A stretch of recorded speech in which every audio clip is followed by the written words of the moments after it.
Hey, it's your boy Jay Hardcore Boxing News, back at you with what's happening in the world of boxing today.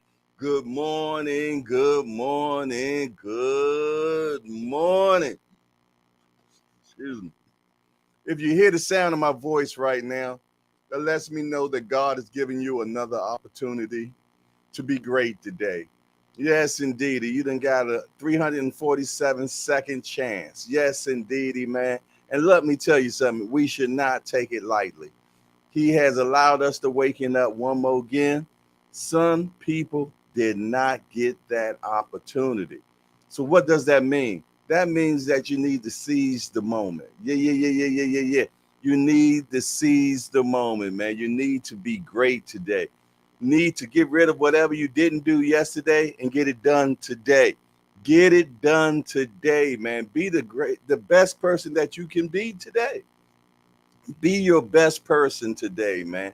Yes, indeedy, man. If you mad at somebody about some fraganackle bull crap, man, deal with that issue. Get it on out the way, man. You dig? It's another day, man. You know, ain't no use of harboring feelings, man. Yeah. Ain't nothing like harboring feelings. You know why? It's like pissing on yourself, man. It's on you. It's on you, man. You the only one that feel that bullshit. They going on enjoying life and having a hell of a day today. And you all broke down, mug, pissed off, and mad. Yeah. It's like pissing on yourself, man. It's on you. Other than that, man, good morning, Lottie Dottie, and everybody. And shout out to the hardcore community.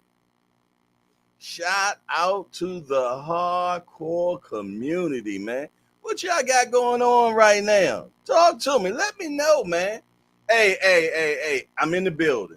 Thank God for that. I am in the building. Thank God for that. I apologize for not being able to make it in yesterday evening, but some family stuff did come down. Yeah. So I had to do what I got to do. You did? But listen here, man. Listen here. Shout out to the chat, man. Always shout out to the chat. Yeah. Mike Rhymes was the first one in the building. Then being in boxing news. And the professor, Al Booger, Thomas Morris, is in the building. Shout out to, yeah, the usual suspect. Wait a minute. We got a new guy in the building.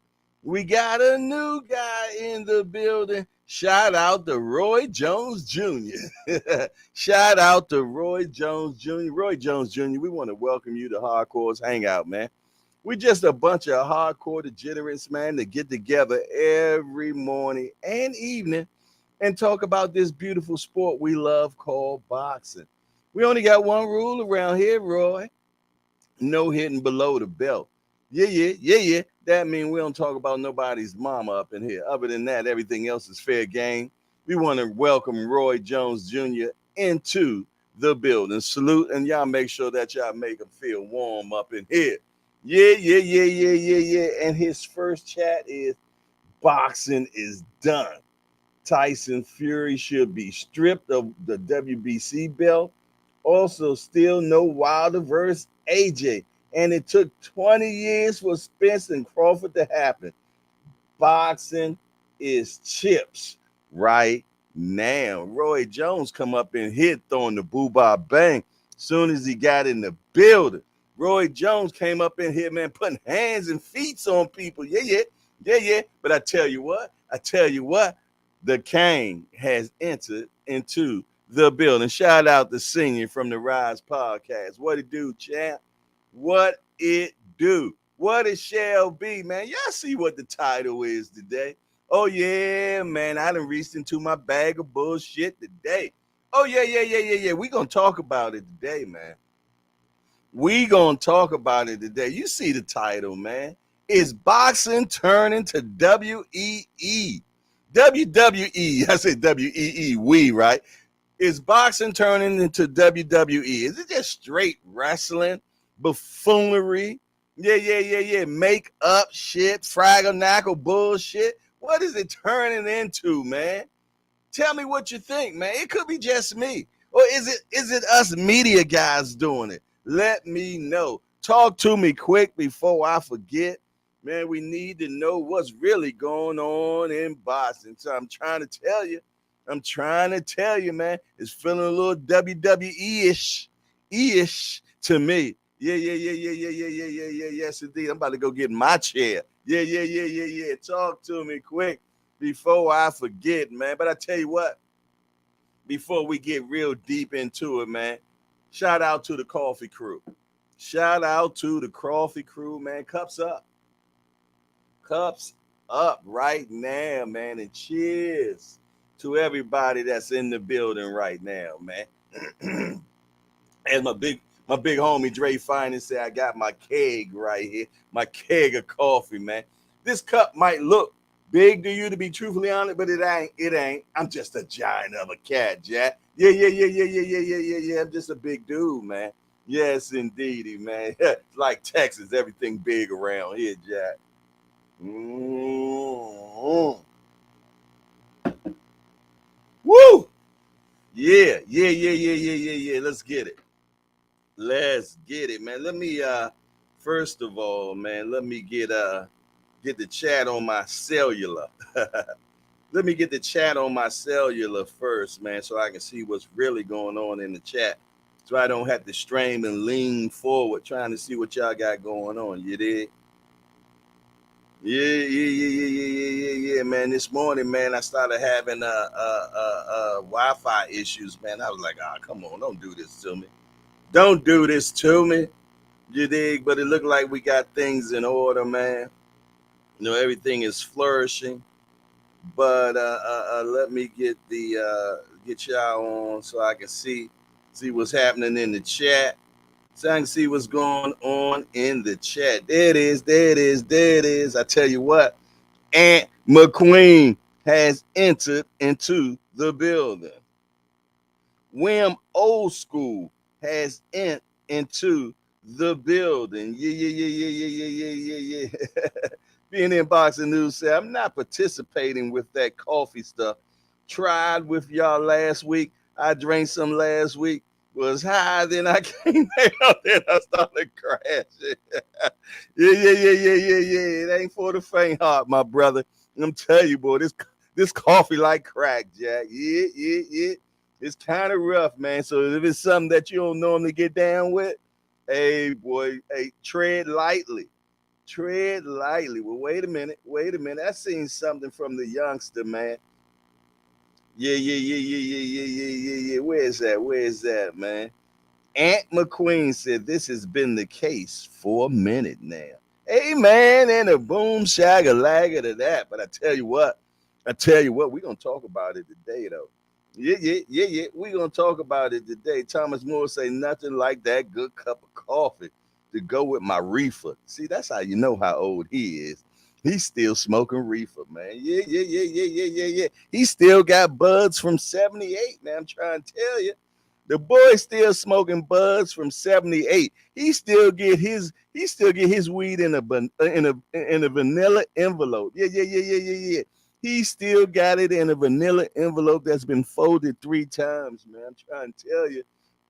Yes, indeedy, man. I'm trying to tell you, man. He still get his weed. He get his weed from a little old lady, man. Yes, indeedy, man. Yeah. Dig my little big homies in the building, man. Just Do Boxing has entered into the building. Shout out to my reefer crew, though. Shout out to my reefer crew, man. Yeah. Yes, indeedy, man. That's how they start that morning. He said reefer. Yeah, that's OG for sure. The professor said, yeah. Hey, if they say reefer or if they say herb, either one, yes, indeedy, man. They's a 70s baby for sure. 69 is fine, man. I'm trying to tell you. They born 68, 69, 70.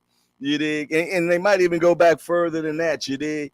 Yes, indeed. There he is. Jay without the E is in. Jay with the E is in the building, man. The usual suspects are starting to clam on up in here, man. Thomas Moore said, I'm just glad I'm not smoking that ass weed no more. Ass weed no more. Yeah. You ain't getting that stuff with the C's no more. I can dig it. I can dig it, man. I can dig it, man. Let me tell you something, man. I'm gonna school you into something. I'm schooling you. I'm gonna school you real quick about the Mary Jane. If your smoke makes you cough, oh yeah, you got some bullshit going on. Yeah. Because I'm gonna be truthfully honest to you, man. If your reefers, gas, or whatever you want to call it today, you dig, loud. What I don't know what you call it no more, man. But if it makes you cough, we used to think if it made you cough, man, it must be that shit. That's a lie. Yeah. That's a lie, man. Literally, I'm trying to tell you, man.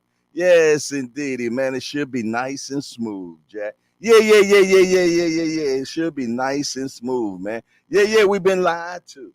We've been lied to, but you know what? That's just one from you. Just one to you from your Uncle Jay, man. Yeah. Just letting you know, man. It should not make you cough. Yes, indeedy. Yeah.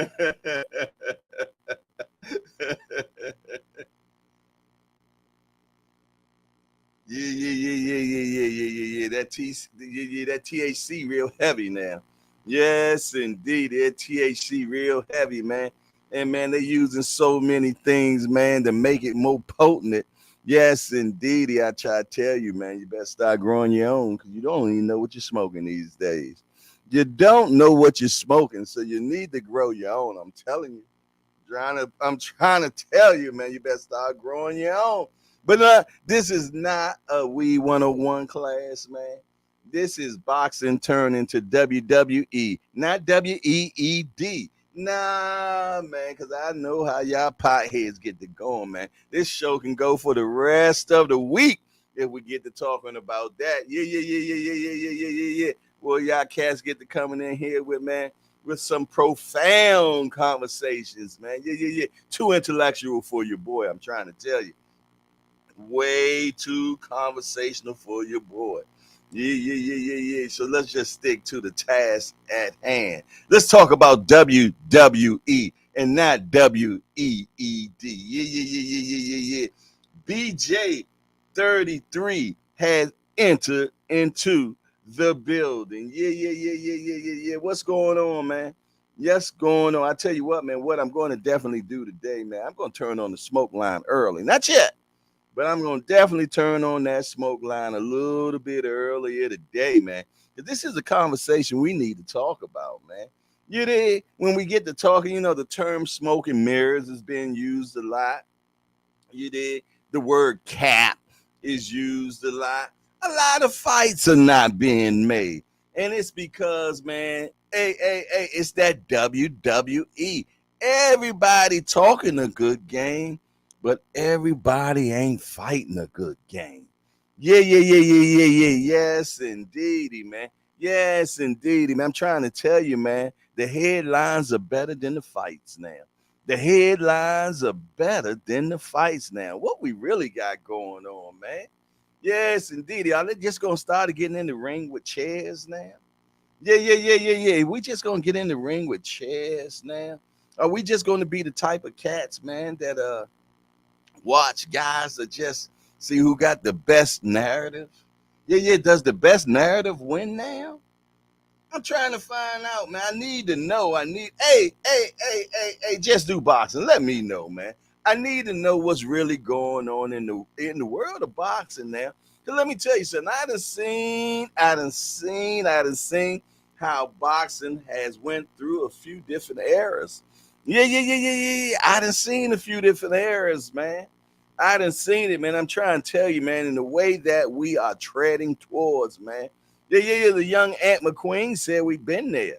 Yeah. He said we've been there, man. So what must we do to get back from the bullshit, man? I need to know. I need to know. Fender Bender has entered into the building. Y'all in trouble today. I got a doctor's appointment, so I won't be driving for about 45 minutes, and I got both hands to type with. Laugh out loud. Where's Senior at? Is he ducking me today? Woo-wee. There it is. There it is, man. Yes, indeed. Did Senior just leave the building? Price Boy 85 has entered into the building, man. Let me find out what y'all got going on. Uh-oh. We got Just Do right in the paragraph, so you know this shit must be real, man. He said, truthfully, it's a lot of posturing, and dudes want to get the most money for any risk they take. So I feel like it ruins the quality fights and stop them from happening for the most part. Yes, indeed. Let me tell you something. That's the most Just Do boxing that's ever typed in the hangout, man. Yeah. I think we done struck a chord. Yes, indeed. My little big homie got something to say. I mean, he always do that. Don't get me wrong. They call him the voice.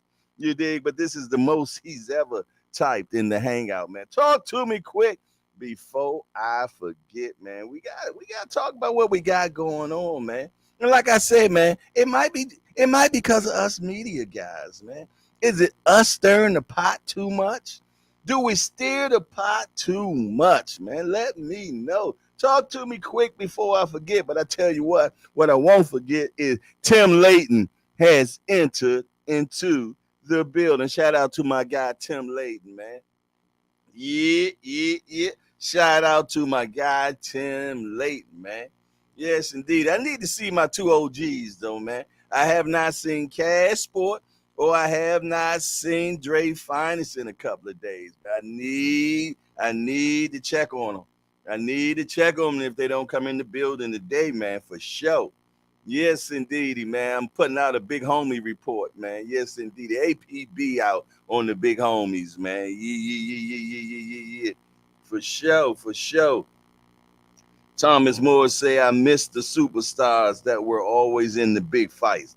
Oscar, Cotto, Holyfield, Mosley, Marquez, Eric Morales, yeah, Sugar Ray Leonard, yeah, Thomas Hearns, yeah, Marvin Hagler, ooh, wee, yeah, Big Daddy Bo, Big Ray has entered into the building.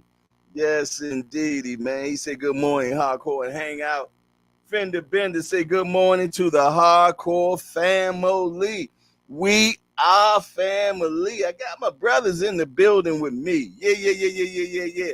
I tell you what, make sure as you walk into the door, man, that you smash that appreciation button. For some reason, I got this strong inclination, man. We're going to get more likes than we have ever got before. Yeah. We're going to break the record today, fellas. We're going to break the record today, fellas and ladies. Yeah. Let me get that correct, man. There's more women that's entering into the building these days, man. There's more women entering into the building today, man. So shout out to our female compadres. Yeah. If that word works with it, I don't know, man. Sound good to me. But I tell you what, man, make sure that you do smash that appreciation button, man, as you walk in the door. And shout out to the mighty voyeurs, man, the ones that can't chat, man. That's in the work building right now, but yet is still participating. Yeah. You definitely get a participation award up here in the hangout, man. Yeah. Yes, indeed, man. So shout out to my mighty voyeurs and listeners. You know who you are. The ones that like to watch. You did? There she is. Miss Joette. We have been missing you, young lady.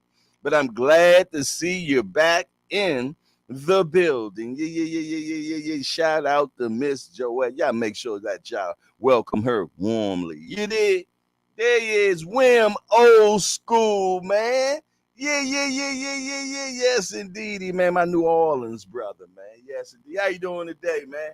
Lottie Dottie and everybody, man. I'm feeling good, feeling great. We in the party, man. Yes, indeedy, man. Yeah. At first, man, I thought maybe I wasn't even gonna be able to get in the building. Right at 7:44. Yeah. I turned the compute on. I turned the compute on, and yeah. The Wi-Fi was on some boogie woogie for sure, man. Yeah. I wasn't getting no connection, man. Yes, indeedy, man. I went old school on, went beside and started hitting it on the side. You did. I know some of y'all old cats remember how we used to smack that television to make it act right. But yeah. Man, I had to go unplug the Wi-Fi, man. Wait 1 minute.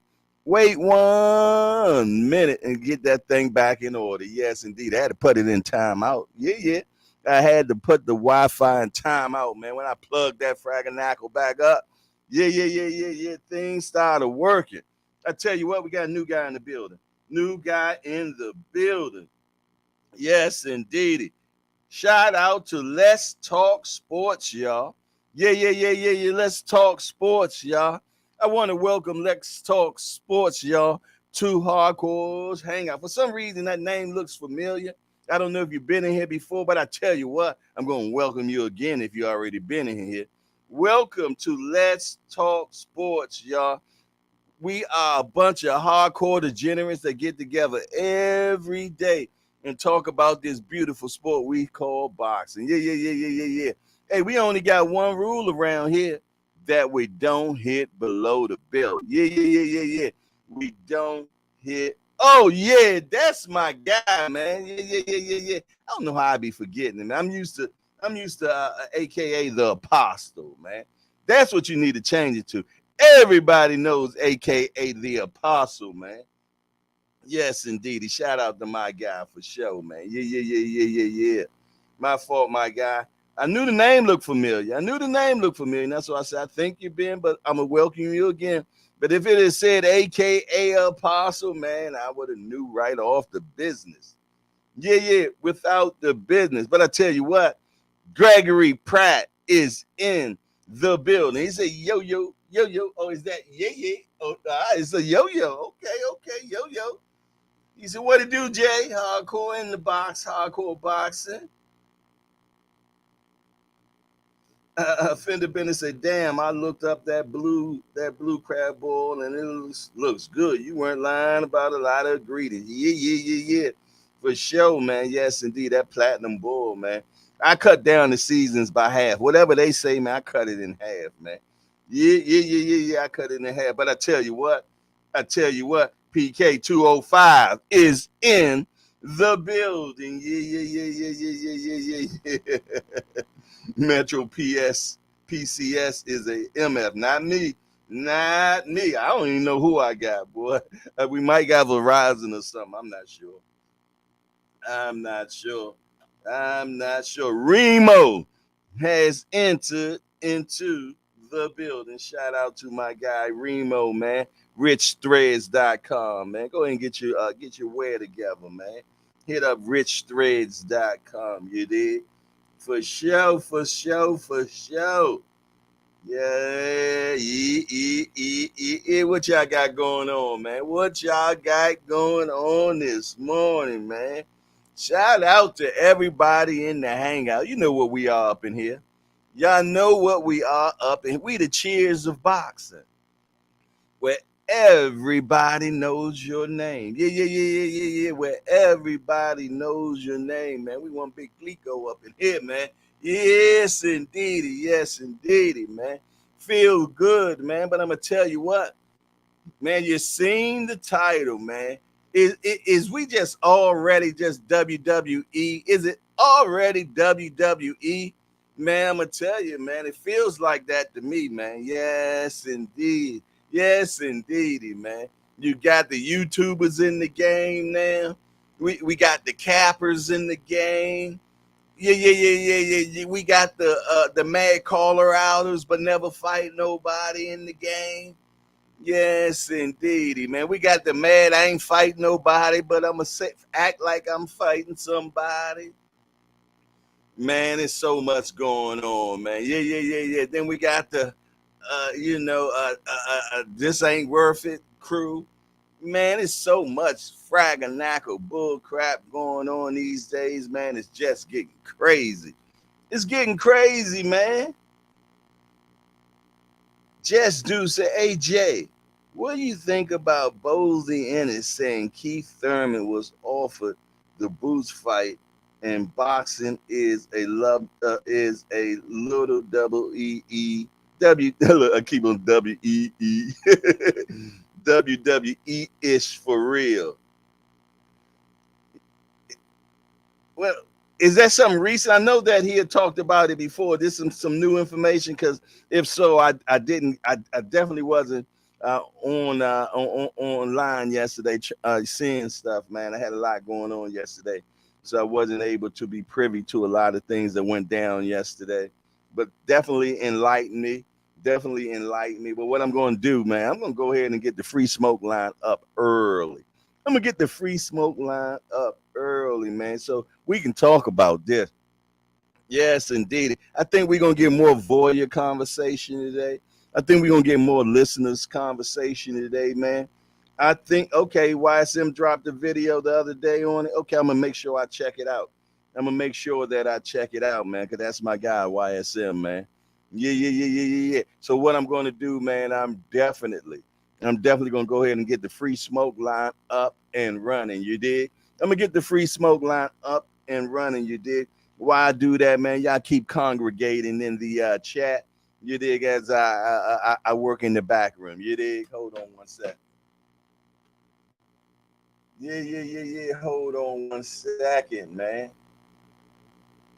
Let me figure out what I got going on here. Yeah. Let me figure out what I got going on here. Yeah. Y'all see it. Y'all see it. Yeah. 443-687-9806. Y'all see that sponsor right there, richthreads.com. You did? Yeah. Remo is in the building, man. I'm trying to get things together, man. Hold on, man. Not yet. The line ain't up. Give me 1 second. I got one more thing I need to do, man. One more thing I need to do to get that smoke line up and running, man. Bear with me, please. Yeah. I know you just heard it ring, but that was on my telephone. Man.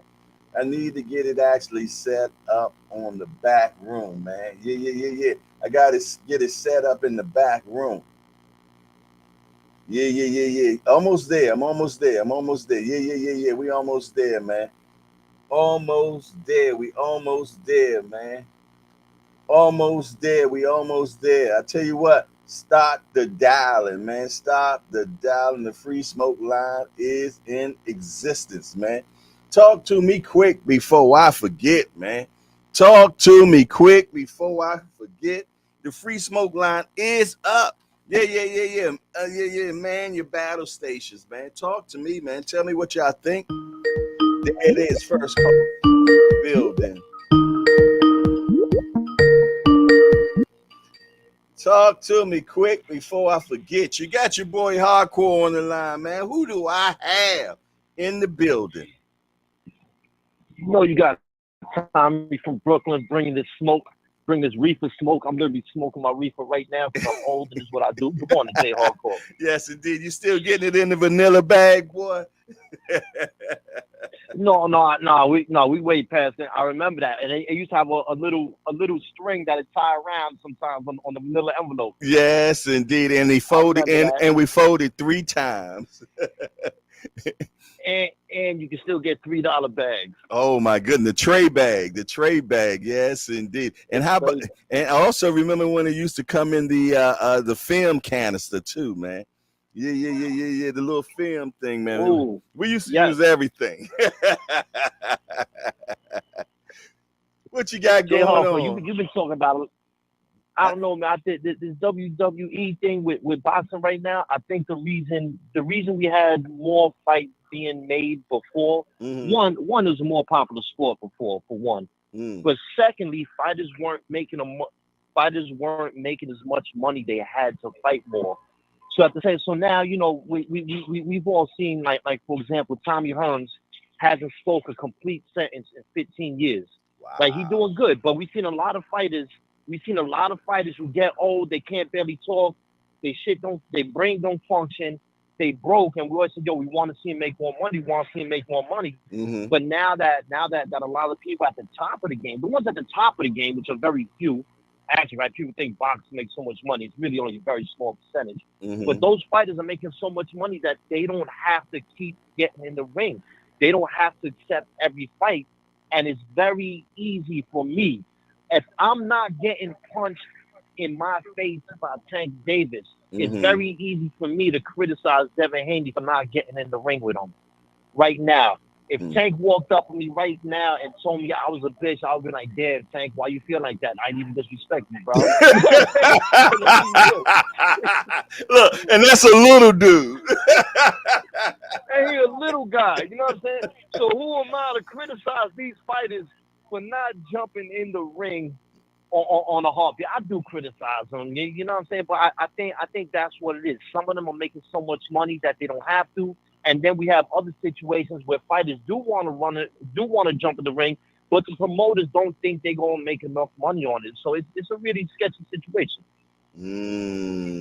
That's my belief. That's just what I believe, man. I like it. I like it a lot, man, for sure, man. You know, and it's going to be different sides of the coins and scenarios going on today, man. Everybody going to look at it a different way, man. And that's what makes America so great, man, is that everybody has an opinion. You dig? But I tell you what, man, we came from an era, man, where the smoke was getting done, Jack. Yeah. The smoke was getting done, and everybody was fighting everybody.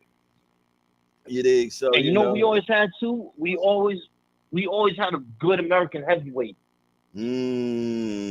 Talk to me. I'm not like Joe Patriot, God bless America. You know, I'm just a regular dude and everything. But as far as the sport of boxing goes as does the heavyweight division. Excuse me, I'm got a big cloud of smoke in my face. Take your time, man.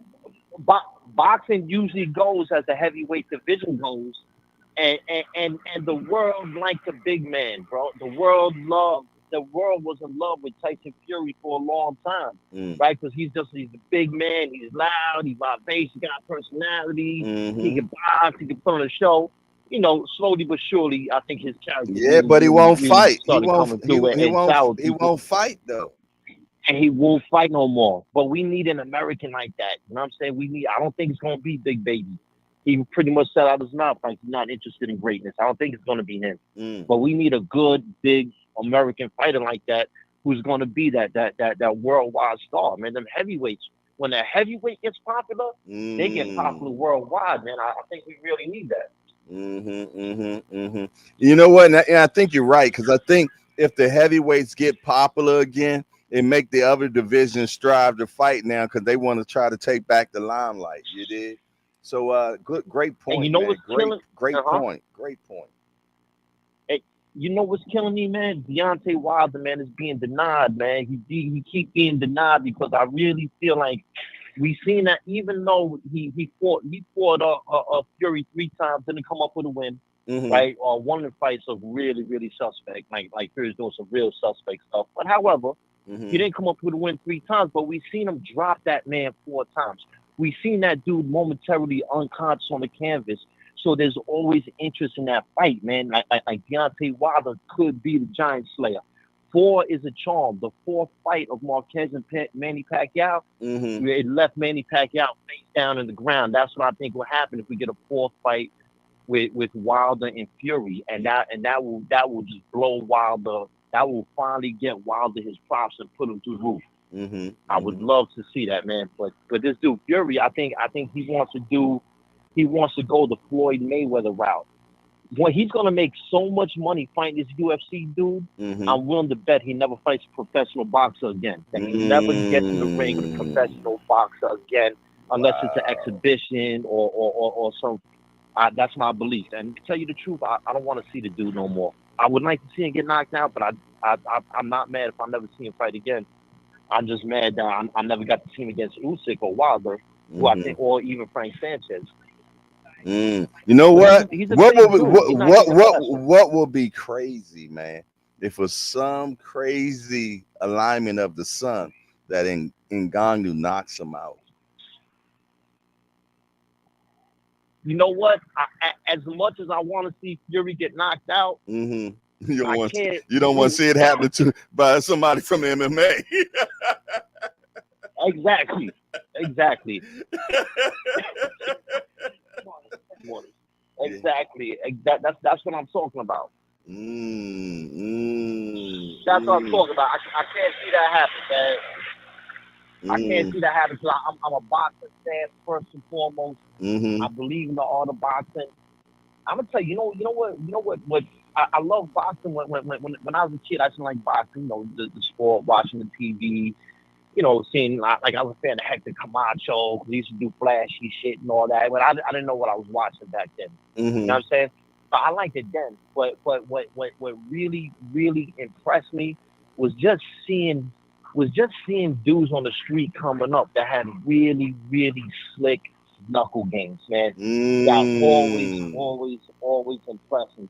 I seen the dudes have the knockout games. That was impressive and it was scary when you were like, oh shit, like that shit is sudden. But when you see a dude with a really slick knuckle game when I was a kid, like I used to envy that shit. I used to envy that, man. And I've just been a boxing fan my whole life, J Hardcore. I'm glad I finally had my chance to get some pointers and a little bit of practice in the game myself, the very little bit that I got, man. But I'm gonna let you go, J Hardcore. Have a great morning, y'all. Man, it's always a pleasure to talk to you, my brother. Definitely always a pleasure. Make sure you tell cousin No Nose I said what's up, man. And all good in life, man. Oh, listen, I gotta explain to y'all.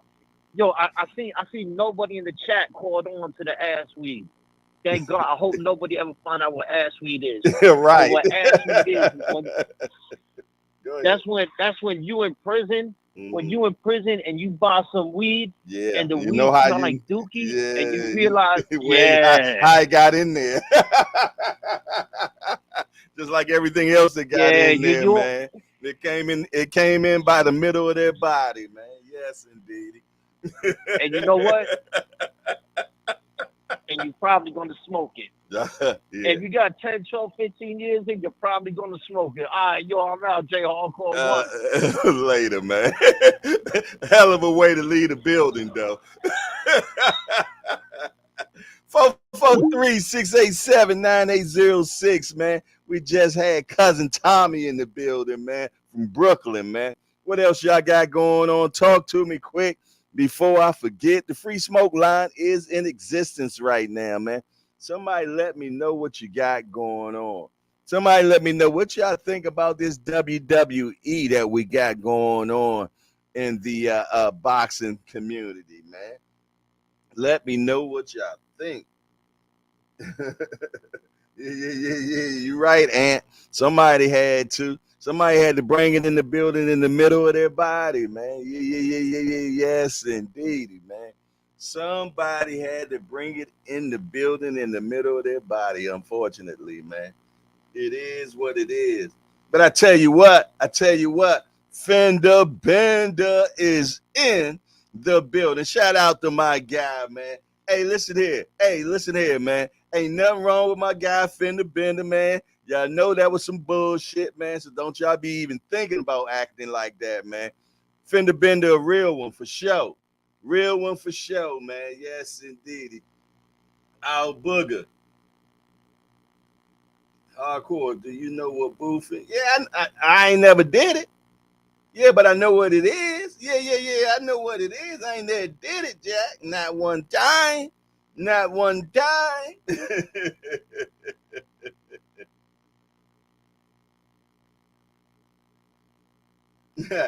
Fender Bender say, yeah, they really trying to push the narrative. I guess most people would be a little worried about a 6'4", 360-pound country boy talking funny.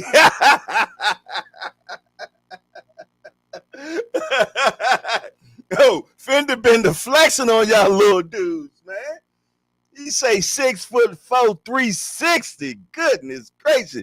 Grossberger is in the building.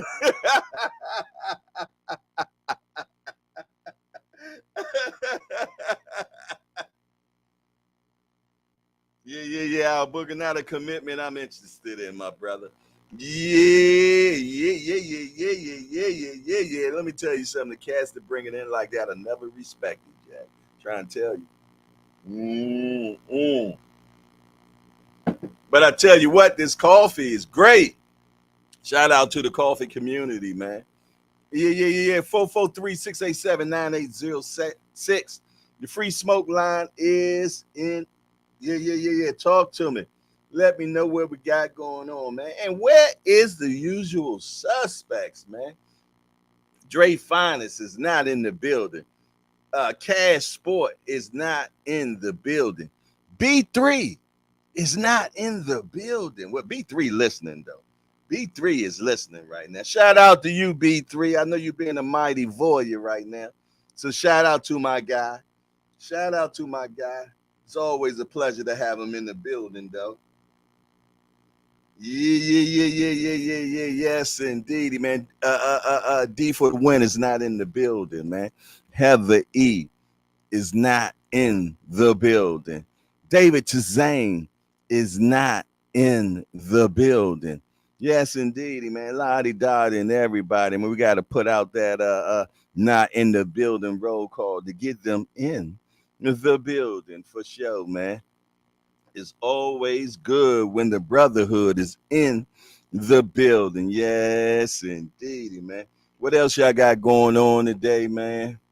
We got the WWE in boxing. We got the WWE in boxing, man. What they really got going on, man? Yes, indeedy, man. You had your boy Shakur go on. He went on $1 million worth of game, man. And I'm gonna tell you, the youngster was not cutting any corners, man. He was not cutting any corners, man. And he definitely told everybody about how he feels. Yeah. And he definitely wasn't short to see what he had to say about Frank Martin. Not at all. He also was on the Brown and Custer show as well, man. So yeah. He's definitely taking a tour. He's definitely taking a tour right now, man, and letting people know how he feels. Deshaun Robinson has entered into the building. He say, "Oh, hardcore, what's up, man? I think Charlo going to be bigger than Canelo in their fight. I bet soon Canelo sees him. He's going to be like, damn." I tell you what, we getting very close to that fight, man. We getting very close to that fight. What is it, 11 days? Is it 11 days, something like that now, man? We are definitely getting close. We definitely getting close, man. But I tell you what, the free smoke line is 443-687-9806.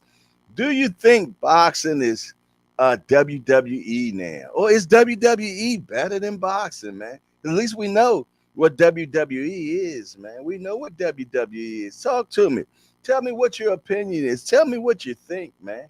Let me know where you think we are at this particular time in the boxing community, man. Yes, indeed. Is the antics on the outside of the ring now better than what's actually happening inside of the ring? Yeah. Let me know, man. Let me know. I think it should be fine for a boxer once he leaves boxing, man. Like what Floyd is doing. You dig? He's continuing getting to the bag. Yeah. But I think when you're still in boxing, I think you shouldn't be doing all that type stuff, man. I think you shouldn't be doing all that type stuff. You dig? But it is what it is, man. Say we got Anthony Yard versus Ricky Summers this Saturday too. Okay. We also got Richardson Hitchens against Jose Zepeda, right? That's this weekend too, if I'm not mistaken. That's a fight I definitely want to check out. I like watching hit chins. I like watching hit chins, man. For a simple fact, man, he into that sweet science. Yeah. He into that sweet science, man. So you gotta be able to appreciate that. You definitely have to appreciate that for sure, man. Yeah. So yeah. For the next 2 weeks, man, we got some smoke really brewing. We got some smoke really brewing, man, and everybody can't wait to Canelo Charlo, because you got Charlo saying that he gonna upset the world, and you got Canelo on that. Y'all must have forgot. Yeah. You got Canelo on that. Y'all must have forgot who I am. Yes, indeedy, man. So I feel though that we're about to have two entities just running to each other, man, and we might even get a good goddamn fight on the 30th, man. Yeah. Remo say Africa needs a statement win this weekend to put 140 on the notice. Yeah, I would like to see him get a knockout. That would be great. I would like to see him get a knockout. You know, that the fight that he had, man, in when he was up at what was that, the Hula, or was that Madison Square Garden? I can't remember. Well, it's the same basically. I felt though that if he had pressed on the gas a little bit more, that was on that Amanda Serrano undercard. I felt though if he had just pressed a little bit further, man, he could have got the knockout that night. I felt though he could have got the knockout that night. But hopefully, man, as Remo says, man, that we get that statement fight from Africa this weekend, man. Yeah. Because we already know he boxes nice, man. But to get that, to get that stoppage though, that takes it to the next level. Yeah. Because I'm gonna tell you, you already got a bunch of gunslingers already at 140. We already got gunslingers at 140. You did. So him getting that stoppage, man. Yeah. That would dot all the I's and cross all the T's that everybody might have questions about. Yeah. That'll let them know, hey, I'm here for sure, man. Them the type of things we need to get going on, man.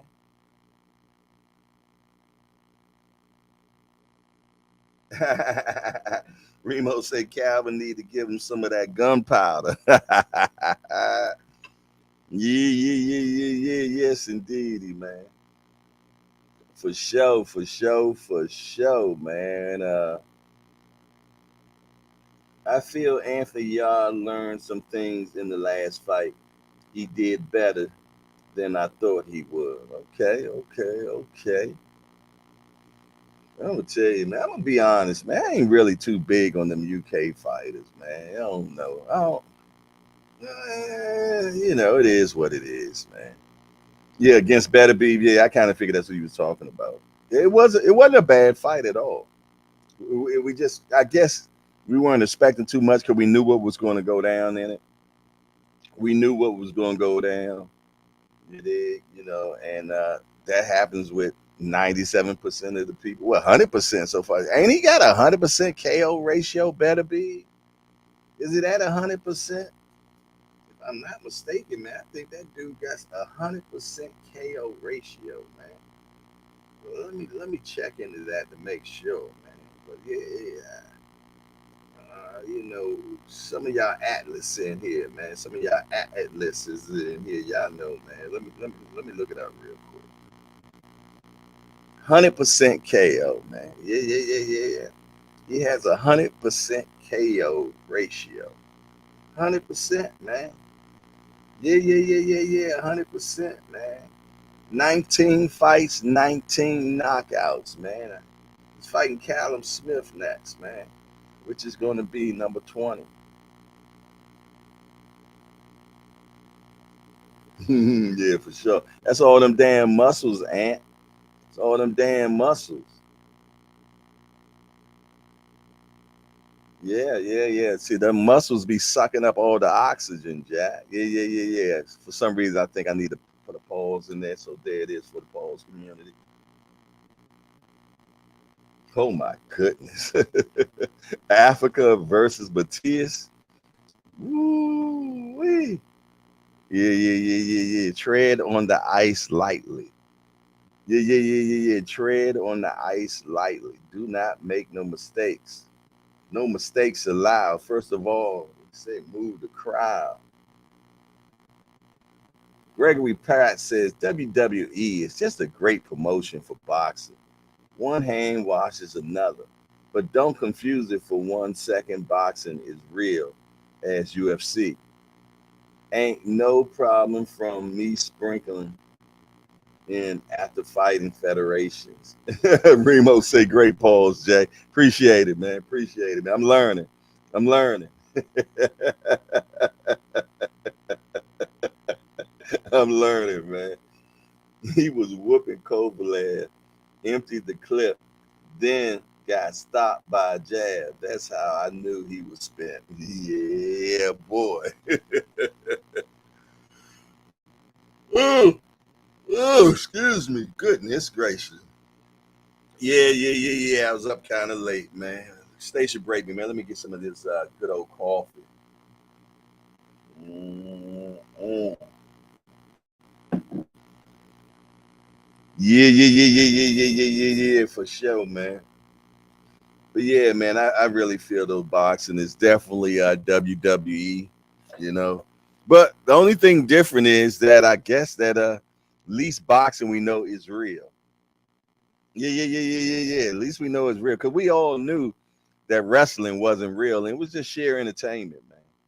It was just sheer entertainment. You did. It's funny. Yeah. But sometimes we get that. I guess we get that in boxing too, man. There are dives in boxing. Don't think it ain't. Don't think there ain't dives in boxing, man, because people do take dives. Yeah. I done seen a few in the last 5 years for sure. You can't tell me it wasn't. I ain't gonna call them out though. I'm gonna keep that under wraps. Yeah, I'm gonna keep that under wraps, man. Thomas Moore say salute to Fender Bender, man. Yeah. Y'all seen ever since Fender Bender been in the building, man. Senior been out the building.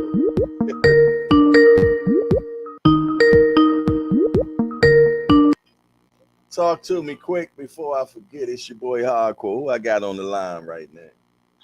One and only Remo. What's going on? What's up, Reno? What you got going on today, bro? I'm over here working, man. Putting in that work? Ain't that, yeah, putting in that work, collecting them checks. You know what I'm saying? Not too crazy. Ain't nothing wrong with that. Ain't nothing wrong with that. What you think about this topic we got Yeah, let me going play with on? this topic that you got going on. See, I look at it in a different lens. I Okay. just became a boxing fan maybe the last 5 years, hardcore. I stopped watching basketball or whatever. I was more than that. But I feel bad for you guys because it's like You say you guys. what y'all loved back in the day, y'all never gonna see again because these dudes are growing up in the gym.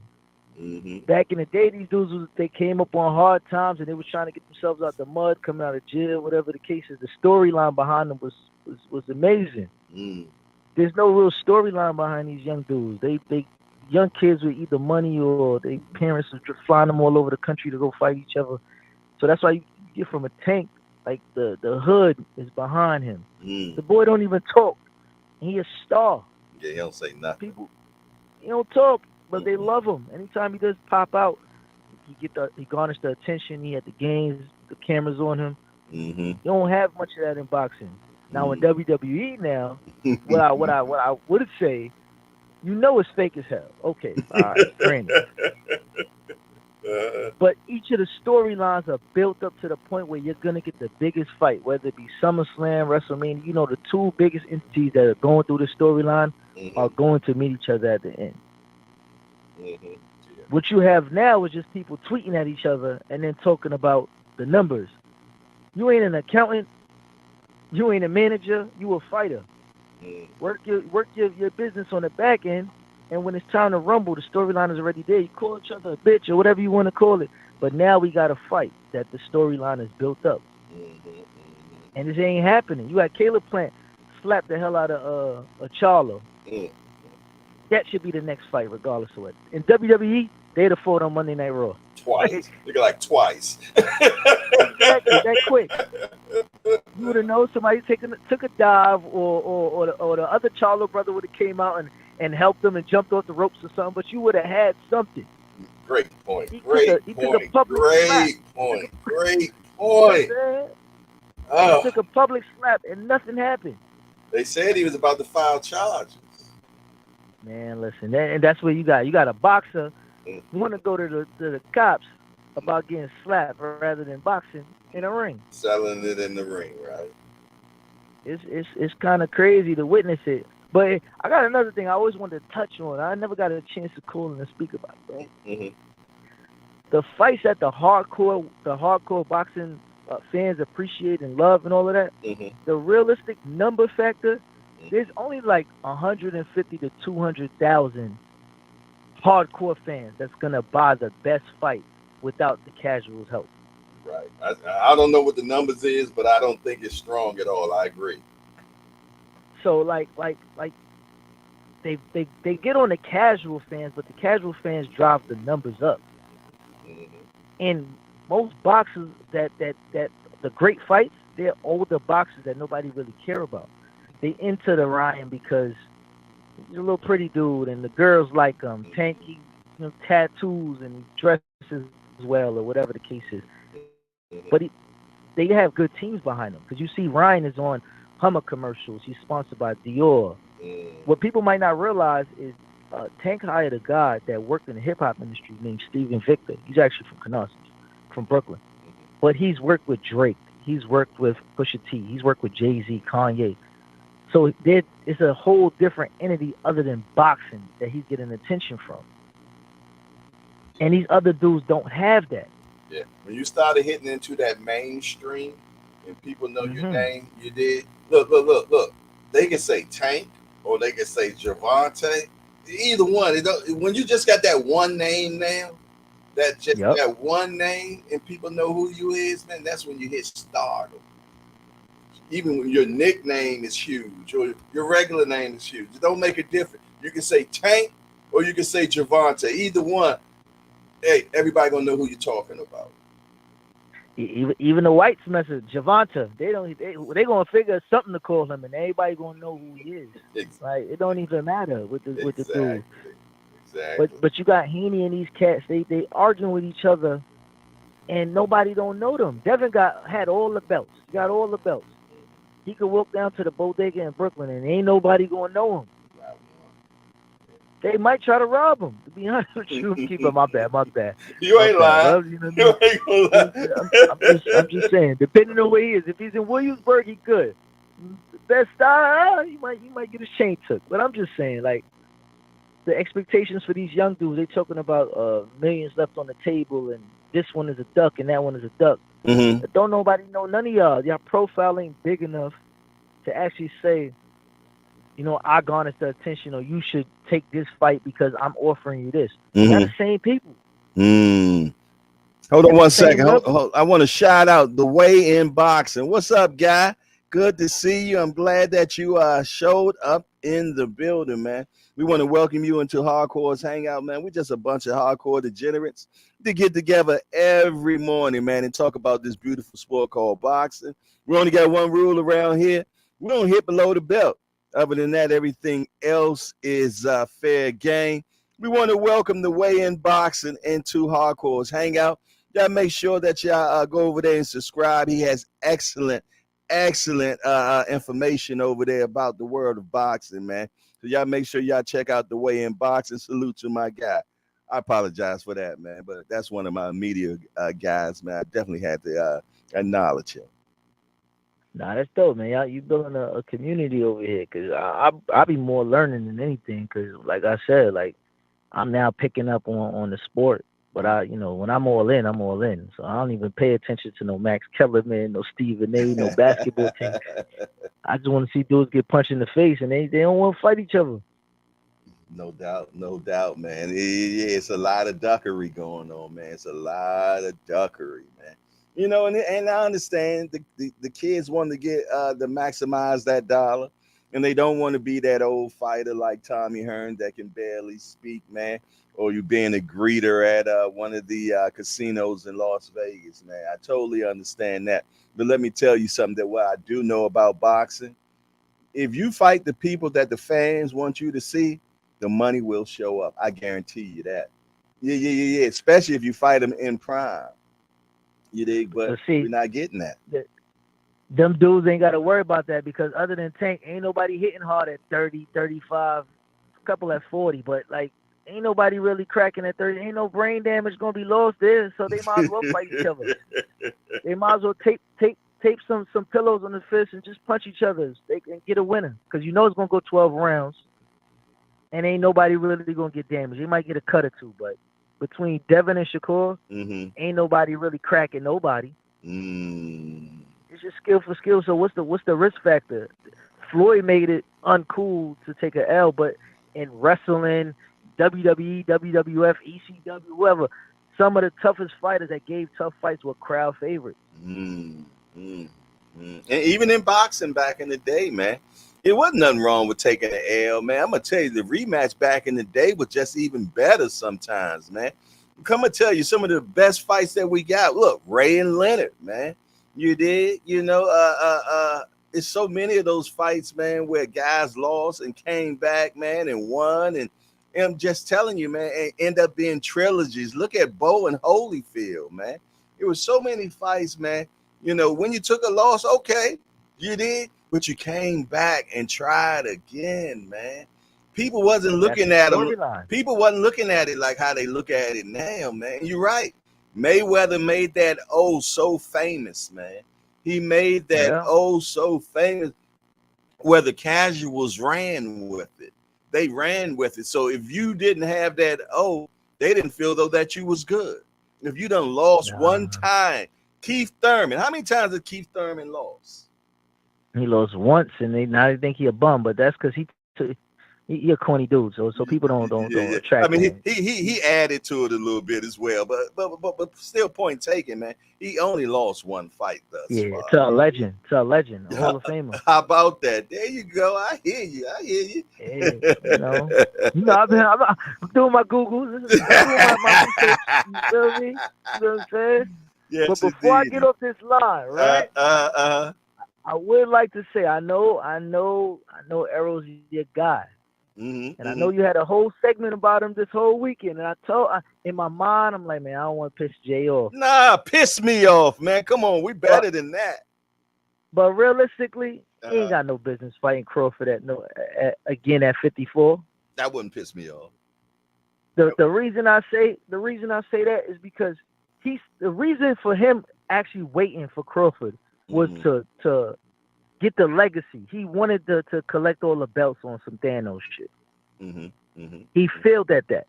He got beat very bad. For him to go up to 54, that's just a pride and a money grab because theoretically he still won't set out to do what he wanted to do and was to collect all them belts. Great point. Excellent point. The whole object was he wanted to become undisputed. He said, I was going to get the last belt and take your shit. That's what he said. And that's it. He set the whole plan. He fulfilled all his plans up to that point. So now him going back to get his ass whooped again at a higher weight class. I'm just saying, I didn't look pretty, so I don't have a lot of faith. But it would do well for pride, but it's still for the history books. If he lost again, you got damaged worse or put more damage on your body, and you still didn't get what you set out to do. That's a point I can't argue with right there.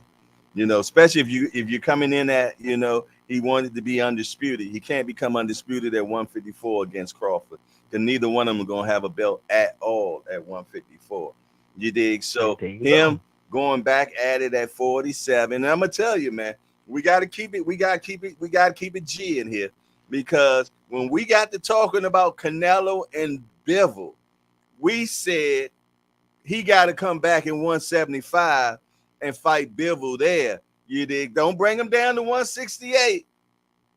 You got to fight him at 175. That's where you lost it at.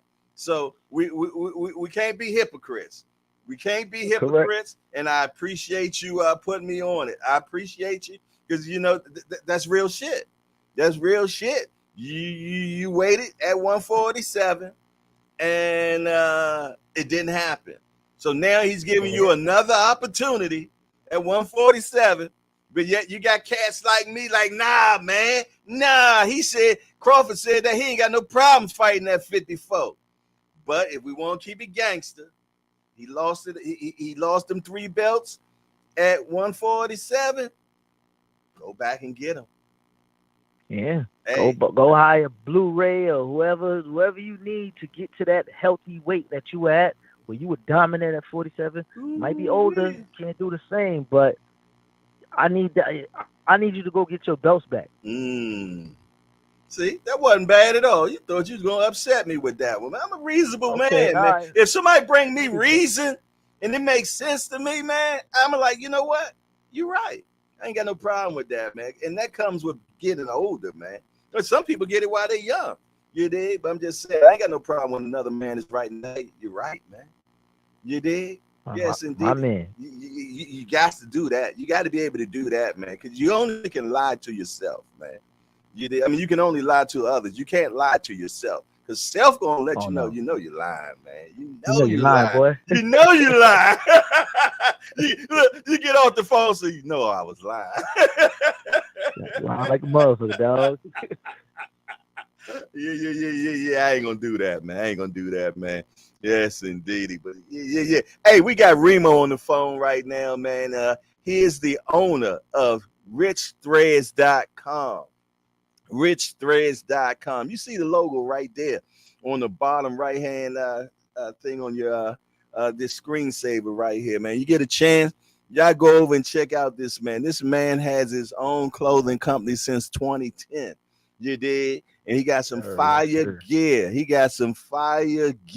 So if you want to step your game up and you're trying to be fly and all that, you did. Yeah. You want to look good for the ladies, man? Y'all slide on over there at richthreads.com and check them out, man, for sure. My guy Remo is in the building. Definitely appreciate you, man. Shout out to the chat, everybody listening. Appreciate you having me once again, bro. Whatever you need, man, you know, I got you, man. I know you good, my brother. I appreciate you, man. We just need the other people to know what you got going on, man. You did? So we can go to the next level. You did? Copy. That's what's up, man. There it is, man. You got Remo of richthreads.com on the free smoke line, 443-687-9806. Talk to me quick before I forget, man. Let me know what y'all think about the conversations that we have been having thus far, man. What do y'all think, man? Do you think we're right? Do you think we're wrong, man? Hey, get on up in here, man, and tell me what you think. But I tell you what, the mayor has entered into the building. Shout out to Kareem Hassan, the mayor of the Hangout, Jack. Shout out to my guy, Kareem Hassan, man. For sure, man. You know what it is, man. It's the Hardcore's Hangout. We the cheers of boxing, man, where everybody knows your name, you did. And y'all see what the topic is today? Is boxing turning to WWE? And if so, why? How? What can we do to stop this shit? Or is we in a lost cause at this point, man? Let me know what you think, man. I tell you what. Yeah. Let's get real messy. Tell me the people you think right now is some of the people is the reason why we got this WWE thing going on right now, man. Who are the contributorials, something like that? You know what I mean?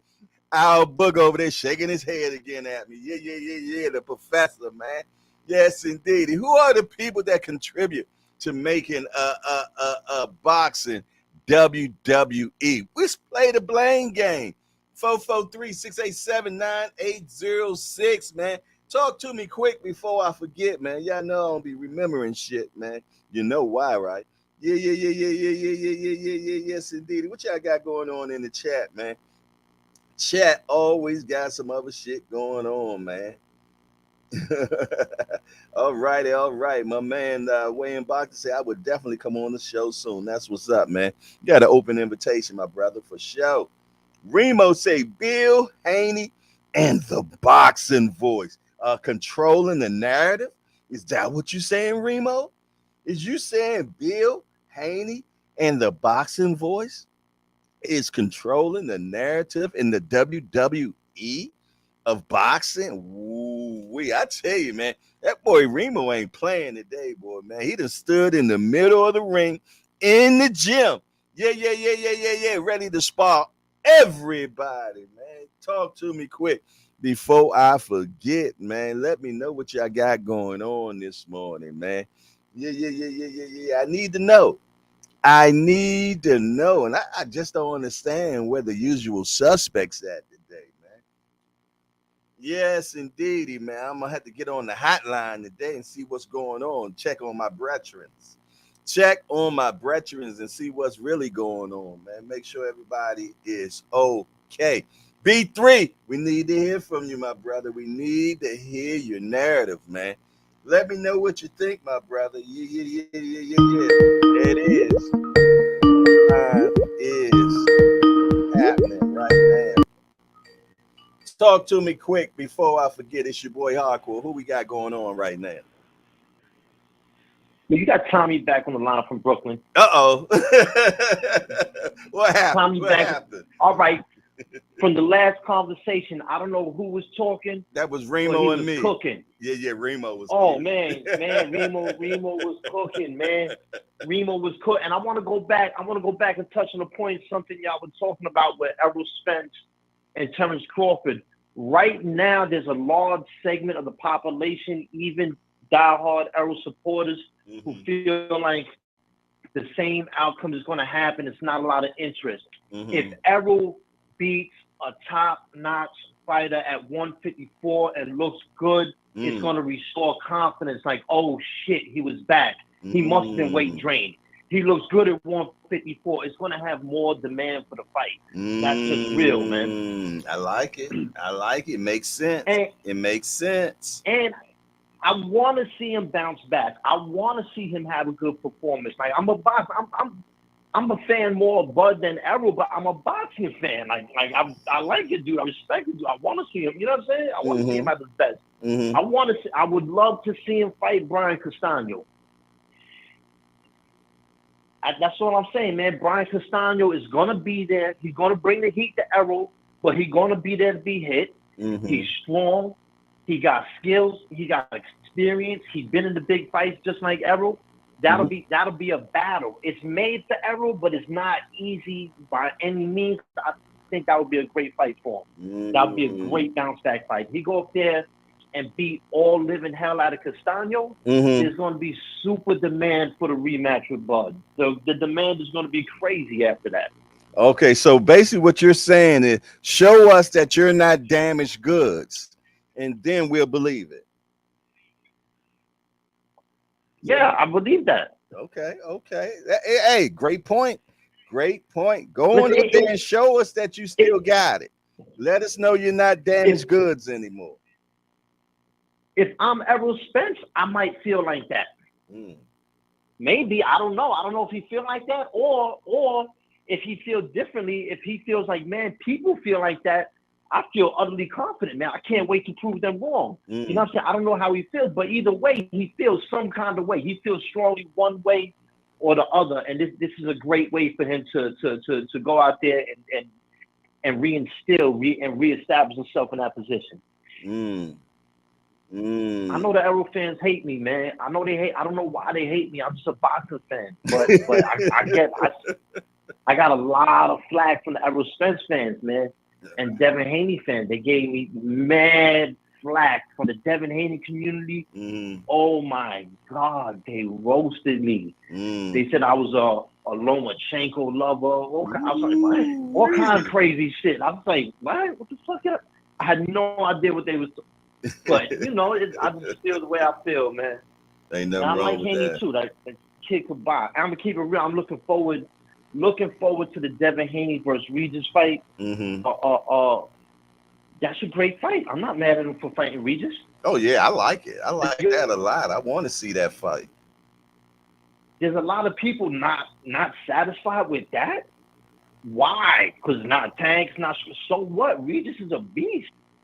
Regis can crack. He can hit hard. You know, once again, he's been under the big lights. He got experience. I hope he starts cutting the ring off better because he got slow feet. But I'll tell you this from experience. I'll tell you this from personal experience. There's been two different individuals who I lightly sparred with, who weighed way more than me. They were both chubby dude. I mean, like chubby. One dude like 215 chubby, but he used to box amateur and he was a lightweight. I know I'm fast. I know I'm fast as hell. But no matter what, that dude maneuvered me every place he wanted to put me, cut me off at, and I had no idea how he was doing it.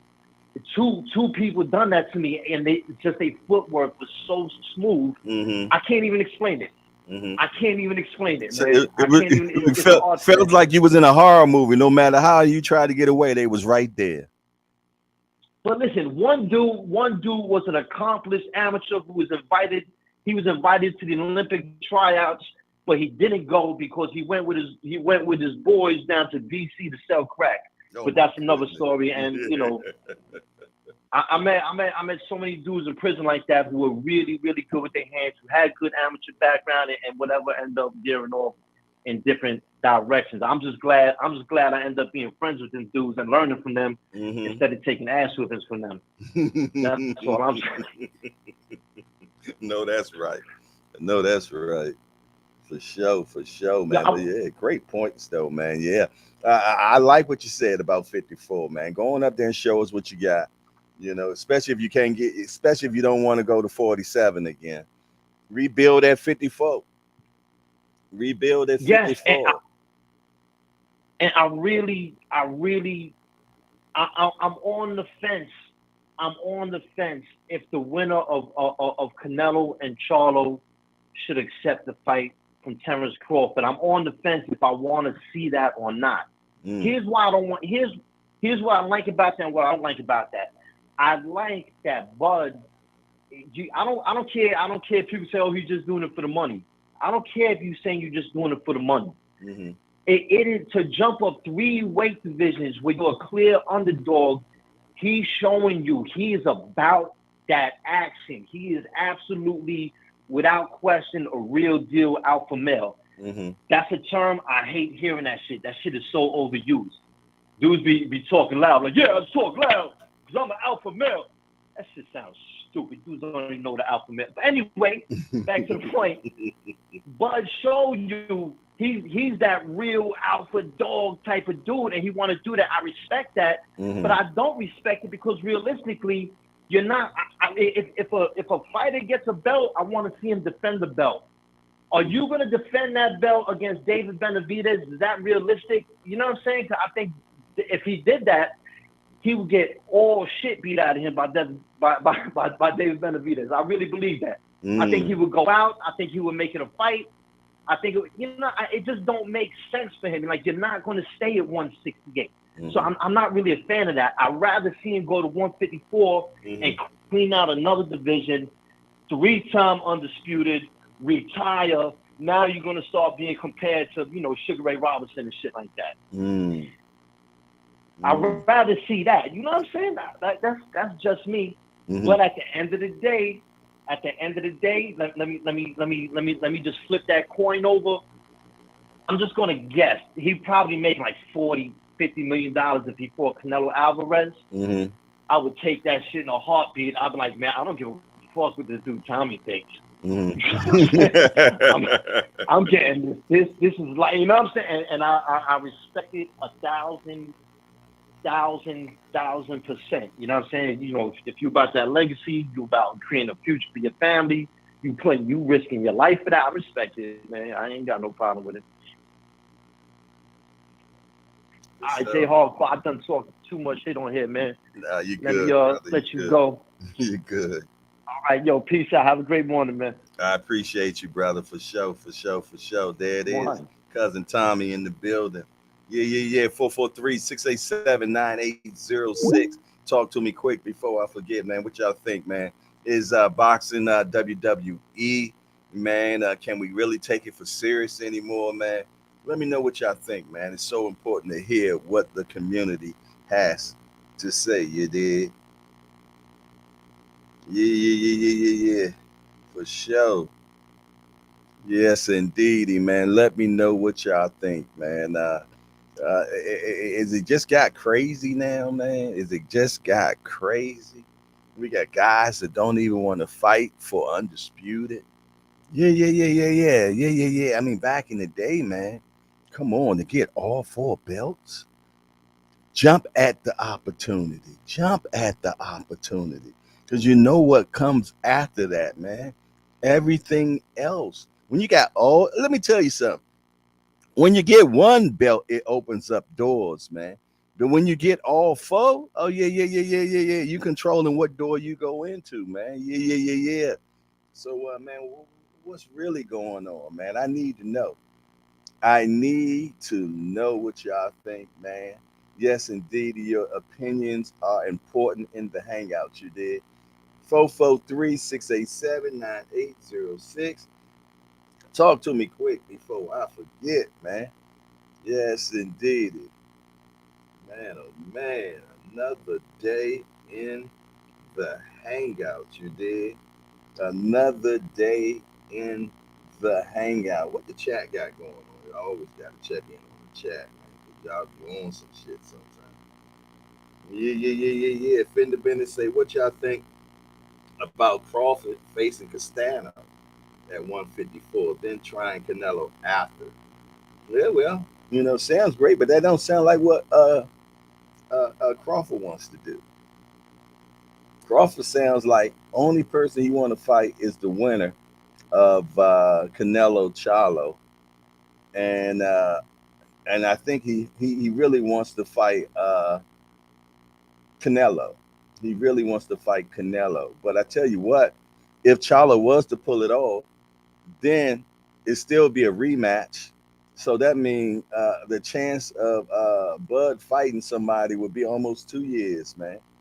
Yeah, for sure. Probably wouldn't happen in 2 years. Something crazy like that. Now, if Canelo gets it, yeah, maybe we can jump straight into it. But Canelo already said, man, I feel the same way how Crawford felt when Crawford was talking about fighting Tank, man. What I look like fighting a little dude, man. I ain't gonna get nothing out of it.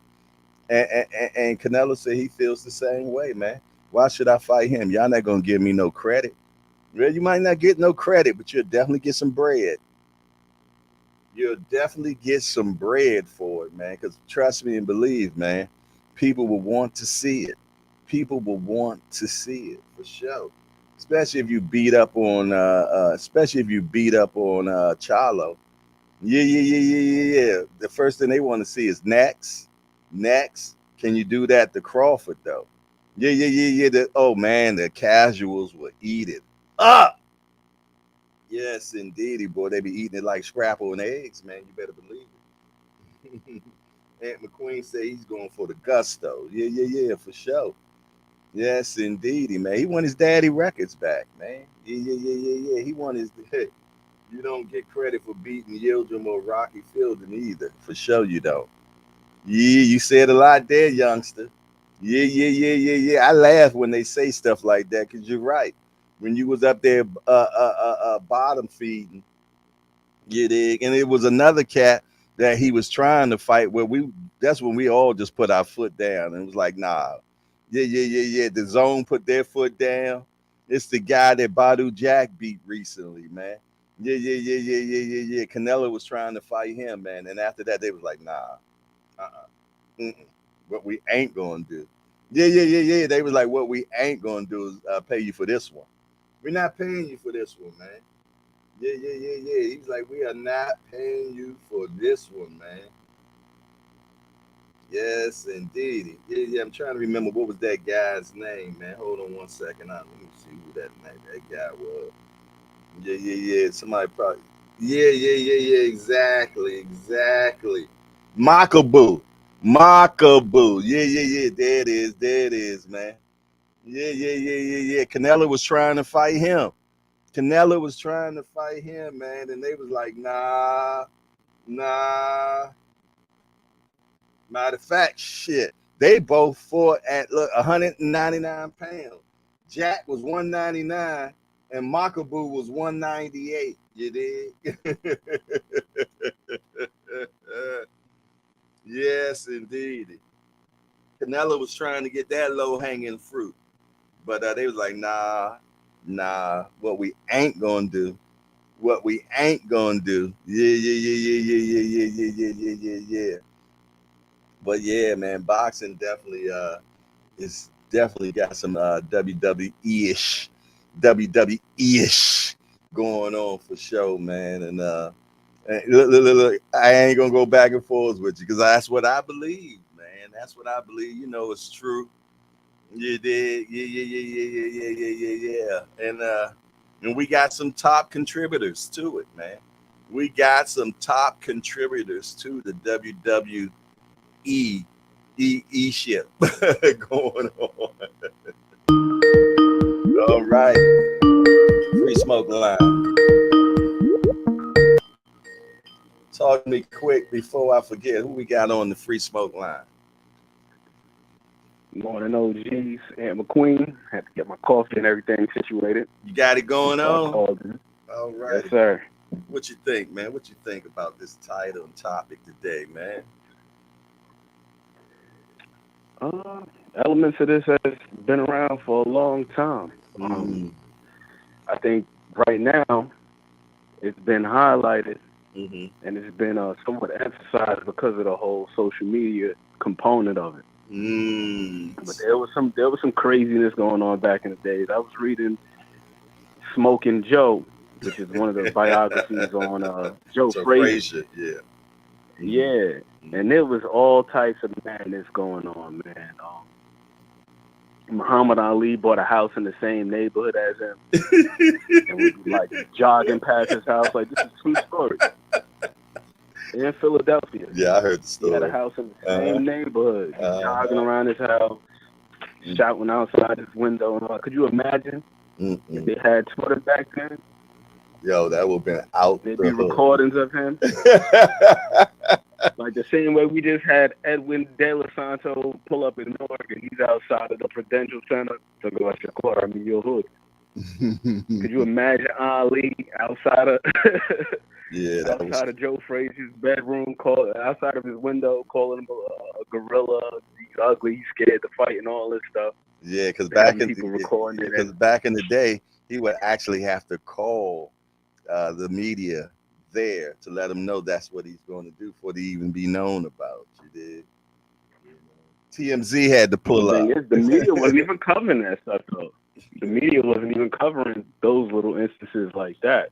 It's only like years later that these things are uncovered and in books and publication, things of that sort.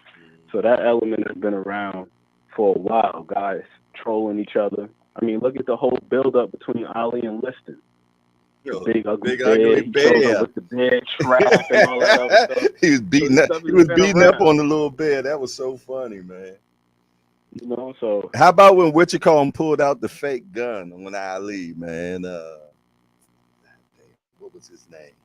They was in the casino and Ali pulled a fake gun. I mean, who was that? Who was that to pull the fake gun out? Was it Joe Frazier? Trying to think, was it Joe Frazier that pulled out a fake? He pulled out a starter pistol on Ali, man. Let me have a look at it. It's like when you think about it, it's like these things have been going on. It's just it's magnetized. They've been documented however many years. Yeah, so now it's on another level because of the whole social media thing. And I think this is another part too. Somebody else touched on it about the whole WWE storyline thing. That's where the brilliance of their company is. Keeping people invested through narratives. Somebody just pointed out Castano, like how Errol should fight him. I don't even think it's just a matter of him just getting his feet wet at 154, but it also can be spun into some sort of like vindication. Because a lot of folks don't remember that Castano actually beat Errol in the amateurs. Robisi versus Shakur, that storyline was building up some steam because Robisi he beat Shakur in the Olympics. But then Robisi ended up losing, and then I was like, all right, we got to kind of scrap that one. So I think for Errol Spence, I think that could possibly be a good fight, and for them to spin it that way. I think another thing that they have to do too is find ways to generate more money through ad revenue some way, somehow. That way they'd be able to have more fights that are free. Yeah. Especially with like the PBC. It seems like damn near everything is a pay-per-view. everything. That's because Yeah, everybody he was want. That's like, I because would that. like to Yeah, see because it. everybody want to get paid. That was Sonny Liston that fired starter pistol at Ali in the casino. It was Sonny Liston. Yeah, them dudes was wilding back then. They were wilding back then. Yo, I bet They were wilding. I bet Ali about to shit himself that day. I know I would have. Yeah. I would have clutched my chest. I would have fell to the floor like, ah. Oh my goodness. Like what's that? Like dude in a low down dirty shame, but it was just wine on his shirt. Fell to the floor. Well, our book had already said it in the chat too. He said it was Liston. Yeah, the immortal Sonny Liston. Should have known the professor already had it. These guys had all types of things going on, man. So yeah. And then the other thing too, right? Mm-hmm. Is there's so many routes. There's so many routes to a title, whether it's a regular, an interim, international,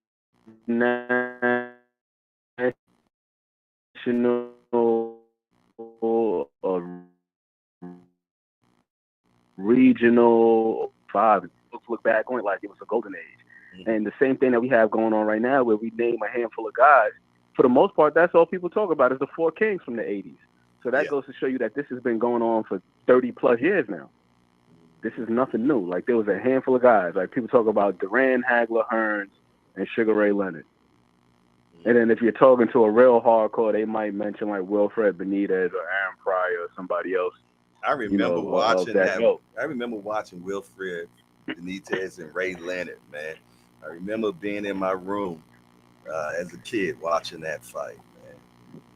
That was I'm gonna tell you, Wilfred Benitez, man. You talking about sweet science? That guy could fight, man. He could fight. I remember Wilfred Benitez. And he was getting to it early too. He was like the youngest champion, was he like 17 or something like that? Yeah. He was like super young, so. Mm-hmm.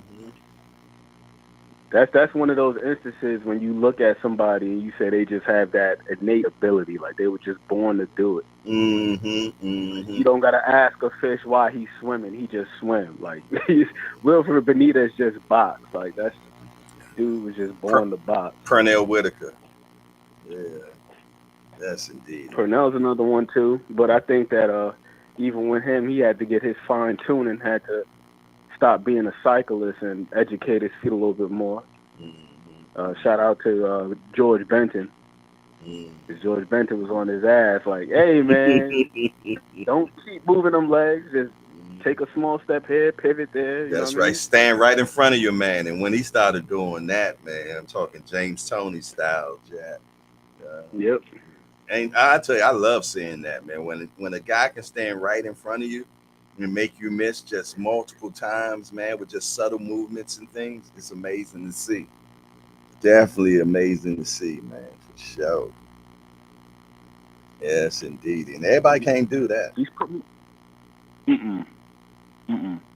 Because there are other things involved too, right? Like it's not even just reflexes, but it's also pattern recognition. Mm-hmm. We talk about time, and it's not just a matter of being able to pick up on a guy's speed, but also like tendencies. Mm-hmm. He's gonna throw this after he throws this. Exactly. He's gonna be here after he does this.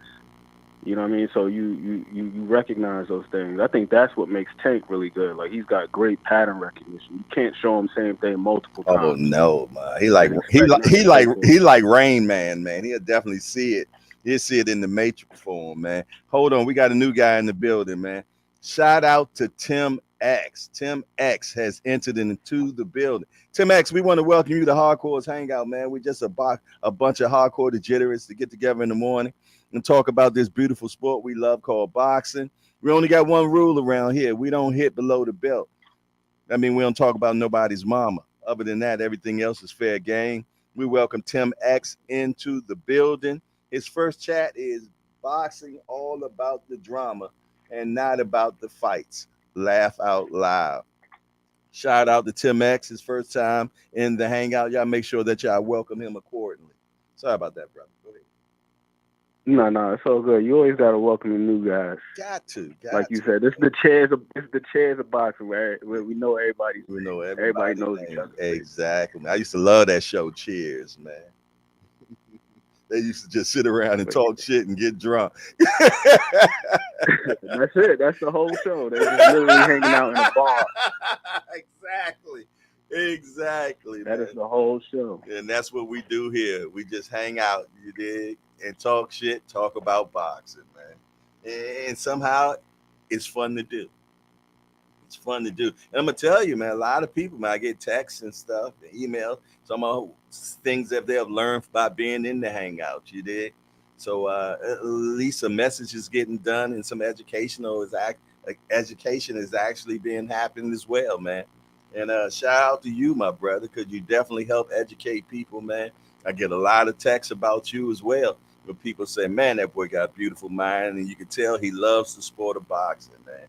So definitely a pleasure having you in the building as well, my brother. Tim X said, likewise, man. Shout out to everybody else that comments and calls in as well. They make like a lot of great points. Man, what are you talking especially about? with the whole WWE storyline. Yeah. I think they really got to get. These promotional companies, man, they really have to get a handle on it. And I think that's the biggest travesty in all of this. You know, is the fact that they're supposed to be promotional companies. There you go. There you talk about it. They don't really promote. Man. They don't really promote. They sign these guys. They stealing. Exactly. I think that the model also needs to change too, with the way in which the promotional companies work. Maybe even in terms of the way that they sign these guys. Maybe sign them to a contract, no different than what a basketball player or a football player, any of these athletes in team sports, like kind of like what they do. Like, we're gonna sign you for a salary, and then we have X amount of fights lined up, as opposed to trying to negotiate individual fights. If they can make that work some way, somehow, so that way you're kind of like, you're just obligated to fight X amount of times, barring injury. Of course, you got to have some sort of stipulation or caveat in there. But yeah, I think that makes it difficult because, you know, as we keep saying, negotiations are breaking down because one guy feels like he's worth more and the other guy feels like, well, you haven't done anything. And I think that's a real tricky conversation as well, because sometimes you have instances in which guys aren't granted the same opportunities. Everybody don't get their shot at the same time. Like, look at Marvin Hagler. Marvin Hagler didn't get a title shot until his 50th fight, bro. That's heavy. So could we say to this man, like, oh, well, you haven't done anything? It's like, well, y'all ain't letting me do nothing. So how can I do something if nobody's opening any doors for me? And we're seeing the same thing right now going on with Booth at 147. Like, oh, what does he have to bring to the table? He hasn't done anything. The man got 30-plus fights. Yeah. And we got other guys being fast-tracked. Lomachenko with a title fight in his second fight. Yeah, well, you know what it is with Boots, man. They want Boots to act a fool, man. They want him to be they want him to bring some buffoonery in. You dig? They want him to talk crap about fighters and things of that nature. And when you're not doing those type of things, man, they feel though that you're boring and that you're not sellable. I mean, i.e., that's what they were saying about Crawford, right? Yeah, but here's where I have to disagree with that. Talk to me.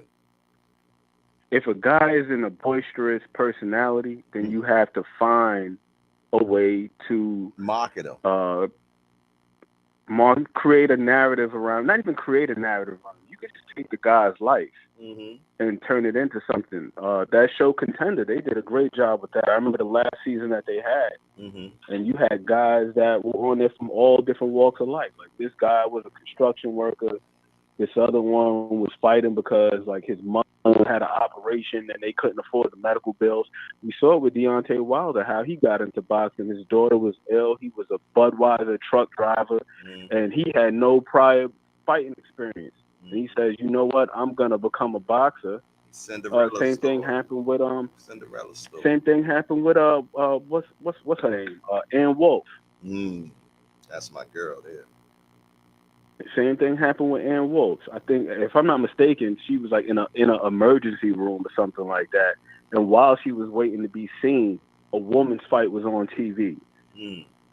And she had like a crazy backstory. Like she had been like sexually abused, all that stuff. And if I'm not mistaken, when she was in the ER, it was from like a domestic abuse situation, if I'm not mistaken. And she just happens to see a woman's fight on TV.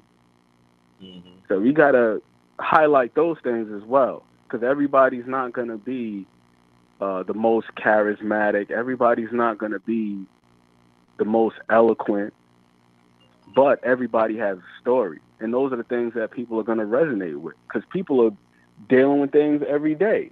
Yeah, but that goes back to what you were saying, that the promotion company is not doing their job then, right? No. They're not promoting. They're not putting together a storyline. They're not doing this or they're not doing that if their guy is not getting the fights and their guy is not being known. Because when they got the talent, man, you dig, half the battle has already been done. Now all you got to do is build on top of that. But like you said in the beginning, man, the promoters, and I've been saying it for a while too, the promoters are not doing their damn job, man. And that's why a lot of people started getting away from promotional companies, because what am I really paying you this 25 or 35% for if you're not doing anything for me? You're not doing anything for me whatsoever. When you really think about it, man, you start watching some of these fights now, you don't even know the fight is actually happening until the week of the fight. There's no build up or anything no more, man. You know, when we hardcores and don't even know who fighting this week and shit. It's crazy, Absolutely. man. You know, I'm just keeping it real. Absolutely. 1,000%. It's crazy. And it's a shame where we hear more about these guys for what they're saying to one another on social media, as opposed to other things. Score does good community work in Newark. There should be profiles on that as well.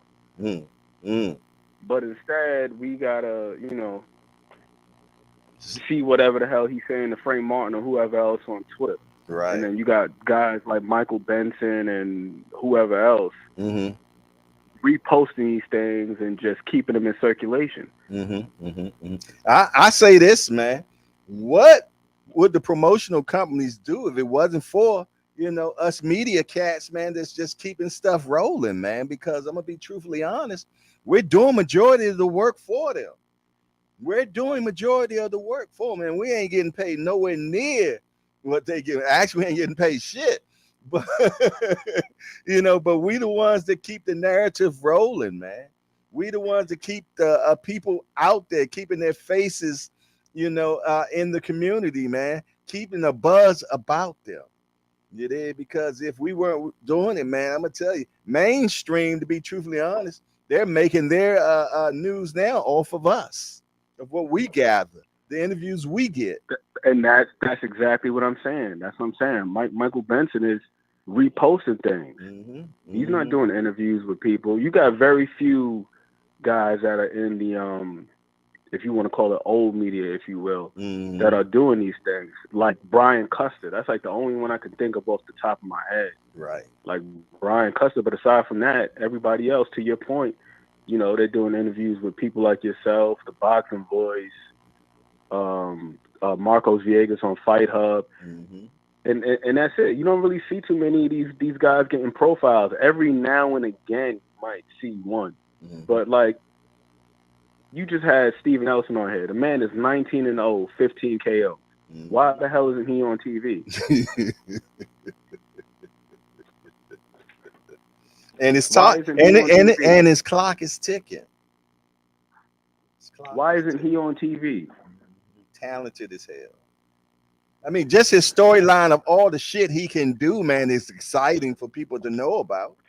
This man flies an airplane. Absolutely. This man is a mechanic. This man is a seamstress. This man does every goddamn thing and still fights. Everything. Everything. Why is he not being interviewed? If not about boxing, about his other interests. Anything, man. Exactly. Anything. Interview him about anything. Exactly. Interview this man about anything. So they got to catch up in that regard. Because at this point, these promotional companies, they're nothing more than payday loans, who just happen to facilitate fights, the events, because they have the resources to the venues and so on and so forth. That's it. That's it. It's like all you doing is just advancing me some money and providing a venue and getting your money. But you're not actually promoting. No, you're not promoting. They're not promoting. They're not promoting. Not at all. Those promoters need to be calling us saying, hey, I need you to interview such and such. I need you to interview such and such. We should be getting calls of people from promotion companies, man, telling you, hey, I need you to interview such and such. I need you to interview such. I'm going to be honest. PBC does call me and say, hey, I want you to interview such and such. You did? But they the only person calling me. I ain't getting no other calls from anybody else. You did? You know? But it is what it is, man. But that's what I think. And PBC not a promotional company. They're a management company. So yeah, and you also see what they do with their fighters too. They leverage their relationship with Showtime, and Showtime is owned by a bigger company, CBS. And that's why now you see Bud Crawford. You know, he won the fight, and this dude is talking to everybody from Gail King to whoever else. You know what I mean? It's like I never seen this dude do this type of media at all, man. Not to this extent. Not to this extent. Yeah, man. You got Errol Spence down at the Cowboys game and hanging out with Jerry Jones and all this other stuff. Yeah. And even them, I even feel as though that they can do more because, the all access is cool, but we need more of that, more frequently. So people can feel some sort of connection to these fighters. Have them invested so they actually give a damn. And then not only that, but here's the other part too. Make us care about fights just because they're fights. And what I mean by that is this. We're looking at the big, gaudy, lofty matchups, the guys that are all the way at the top, but you got some damn good fights that are going on. Beneath that, like I was watching Pro Box last Wednesday. They had some damn good fights on there. None of these people are anywhere near close to being household names, but they're still good fights. Yeah. Oh man, all the time, man. Just because they ain't got a name don't mean they can't fight, man. Because I done seen some fights that are so damn entertaining, man. You know, but we just don't know who they are. But then I want to blame some of the fighters as well, man. Because, you know, as us content creators and things of that nature, man, and supporters of this beautiful sport called boxing, we contact these fighters, man. And I'm going to tell you, man, they divas. A lot of them, man. We contact them. They won't respond. You'll see them reading your text and everything. Won't respond or nothing. We're trying to interview you to get you out more, get your face out there more. It helps both ways, but it's a lot of these cats, man. If you ain't got 100,000 subs or something like that, man, they ain't trying to talk to you. Or they done seen somebody real big on your channel. That okay, now I can speak with them. You did. I got guys, man, I done called, man, and I damn near almost started laughing, man. Horrible records, man. Horrible records, man. But I try to give anybody a shine, Jack. And they're like, well, let me check you out. Let me see what you got going on, this, that, and the third. Who else you done work with? I'm like, cat, you can check all that out if you're interested, man. And I keep it moving, man. You dig? I mean, you 23 and 14. No, I agree with you. I agree with you. Part of the onus definitely should be shouldered by the fighters. By the same token, you know, these guys are fighters. All of them don't have that mindset. Otherwise, they would be in the promotional business. You know, and it's a shame. I mean, it's the same thing. It's the same thing with musicians. You got some people who are extremely talented musicians, but they don't know the first thing about selling themselves. So they're going to turn down opportunities out of ignorance. And I think that's why these promotional companies, we have to put the onus on them. Like I think just having things like Showbox, the new generation, like, yeah, that's cool, but you also got to have something to accompany that. Where you have some interviews or where you have some things where you just follow these guys around in the gym. Shout out to YSM Media. There's been a lot of those Philadelphia guys that I've gotten hip to just because either they're doing an interview with them, or you might even just see them floating around in the background when he's talking to Mosey Annis, or when he's talking to Greg Hackett or Coach Rell or one of those other guys. That's right. Yeah. You know, now I'm gonna tell you. Same thing with Ellie Seckback. Why? That's how I got hit to Virgil Ortiz. Him hanging around Robert Garcia all the time. You always see Virgil in the background working, and they constantly referencing this guy. Yeah, one thing I can say, a lot of people got a lot of flack on Ellie, man. But I'm gonna tell you, Ellie was one of the first people that extended their hand out to me, man. When I got into this industry, it was a long time ago, man. When I was just testing the waters to see if this is something I want to do, and I was in Vegas on a Mayweather week, man. And I introduced myself to him, told him what I was interested in. And he said, follow me. That's all he said, follow me. Let me tell you something. That guy walks fast. But I tell you what, he got me into everything, man. Next thing I know, I'm in front of this person, that person, this person. I was like, wow. So shout out to Ellie Setback, man. A real one, man. A lot of people don't like him. They say he suck up a lot and all that type of stuff, man. But he's been cool to me, man. Like I said, he extended the hand, man, and took me with him, man, just off of a first conversation. You dig? And YSM, you know how you call fighters gym rats? Hey, YSM a gym rat too, Jack. He makes sure he get in the building, man. He makes sure that we get the interviews that we need, you see. And he keeps his ear to the concrete, man. So a shout out to people like that, man, that is serious about this game. 1,000%. 1,000%. These promotional companies, they got to figure out a way. Either they're going to put up their money to, you know, to have some sort of film production crew or whatever it is, so where they can produce this content, or deal with you brothers on a contractual basis. Something. Because there's far too many fighters out there. There are far too many fighters out there for us to be feeling this way. Like Boston is that. I don't feel that way because I'll literally watch anybody's fight. Like I even watch what's that, Street Beef? I love that stuff.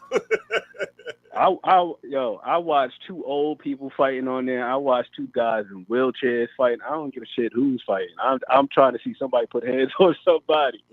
So it doesn't really matter to me. But I think that they just got to just figure out a way to promote these guys. And I don't think it's that hard. They just got to do it. And then the other issue too is, again, I'm gonna reference Floyd Patterson again. In 1985, this man said, "Yo, we got 68 belts in circulation for what?" He said, "When I was coming up, we had one belt per division." WBA.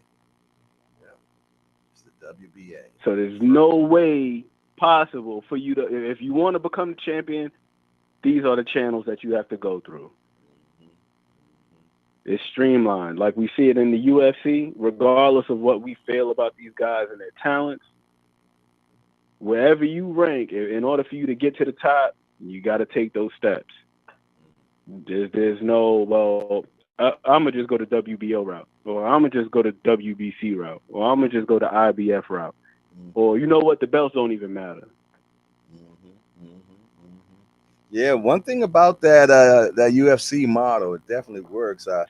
I from what I understand, that the pay ain't all that great. You got to be on the top to make some real money, but boxing still makes more money than them.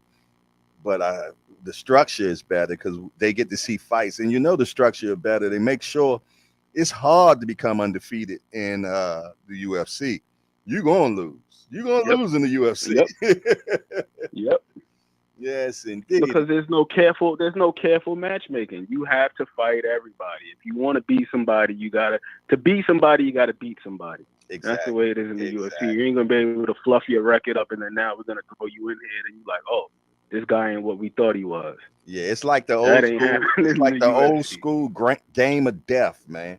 You got to you start from the bottom, you fight your way up to the top, man. And the people at the top got to fight the people that came from the bottom. There ain't no ducking them. You gonna fight them. You gonna fight them. And then even them, the UFC, right? What do they have going on for a number of years? The Ultimate Fighter. Mm-hmm. So you see the people that are trying to get into it. Mm-hmm. And the camera crew following them around and all this other stuff throughout their daily activity. Promotion. Exactly. It's promotion. Yeah. Top rank, they got to catch up. Mm-hmm. I think that's part of the reason why their fighters always end up leaving. And it's a shame because I think that Top Rank, Bob Arum and his team, from the head up, they do a great job of scouting talent. They do. Just think about how many fighters they've had over the years. You're like, damn. Yeah.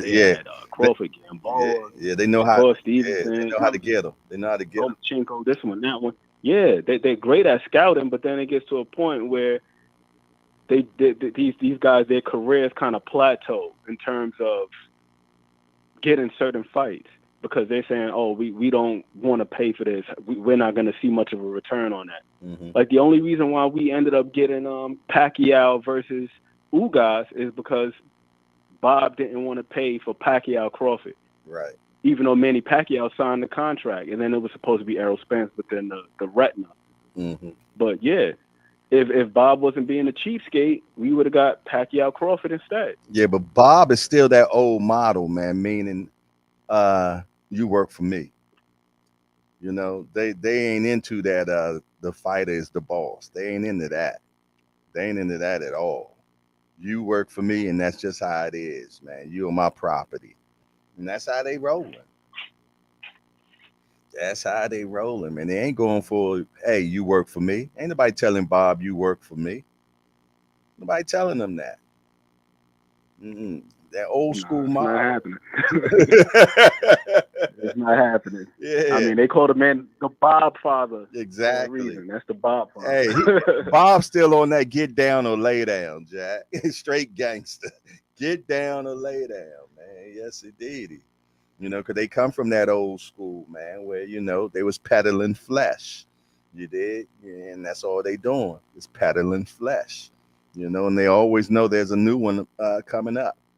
There's a new guy coming up. Yep. Yes, indeed. We're going to get a new Mexican. He's coming up. We're going to get a new black guy. He's coming up. Yeah. We're going to get him. We're going to get him. You know what I mean? They believe in dimes a dozen. You did? So.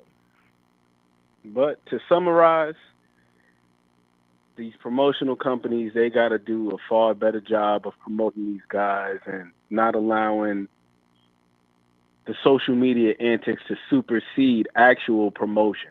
Right. I think if we got more of that, then we would care less about this other stuff. Or even if you were to take some of the social media antics, shout out to Brian Custer in his interview, and even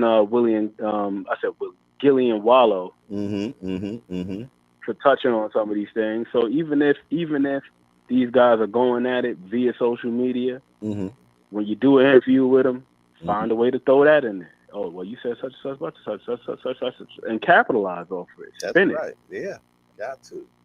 You got to ask the right questions, man. You got to ask the right questions. Yeah, that's my summary. These promotional companies got to be better. I felt though I missed a question with Nelson because the information came out later that Bud is fighting at 47 instead of 54, and I didn't ask that question because I was assuming the fight was going to be at 54.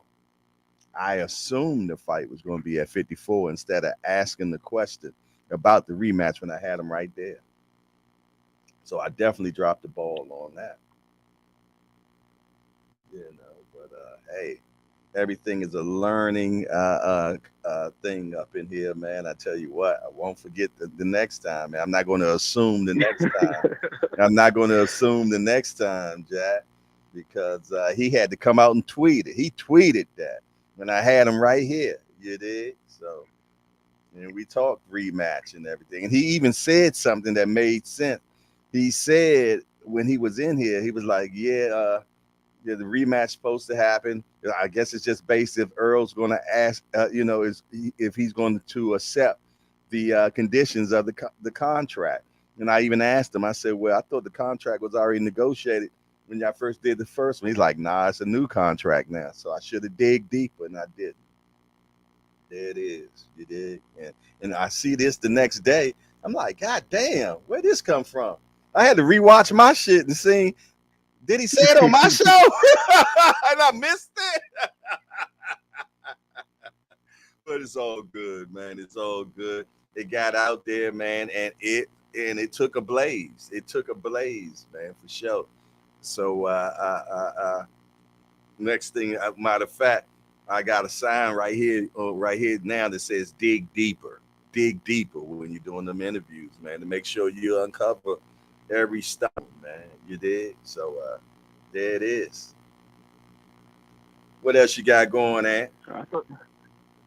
I thought you did a fantastic job in that interview, because I walked away from it being more intrigued by Steven Nelson. I went and followed him and everything. Oh man, yeah. And that was my whole. I went and followed him on Instagram. And that was my whole goal, is to get people to know who he is, man, and what he got going on in life. Because I knew a lot of people didn't know that him and Crawford was that close.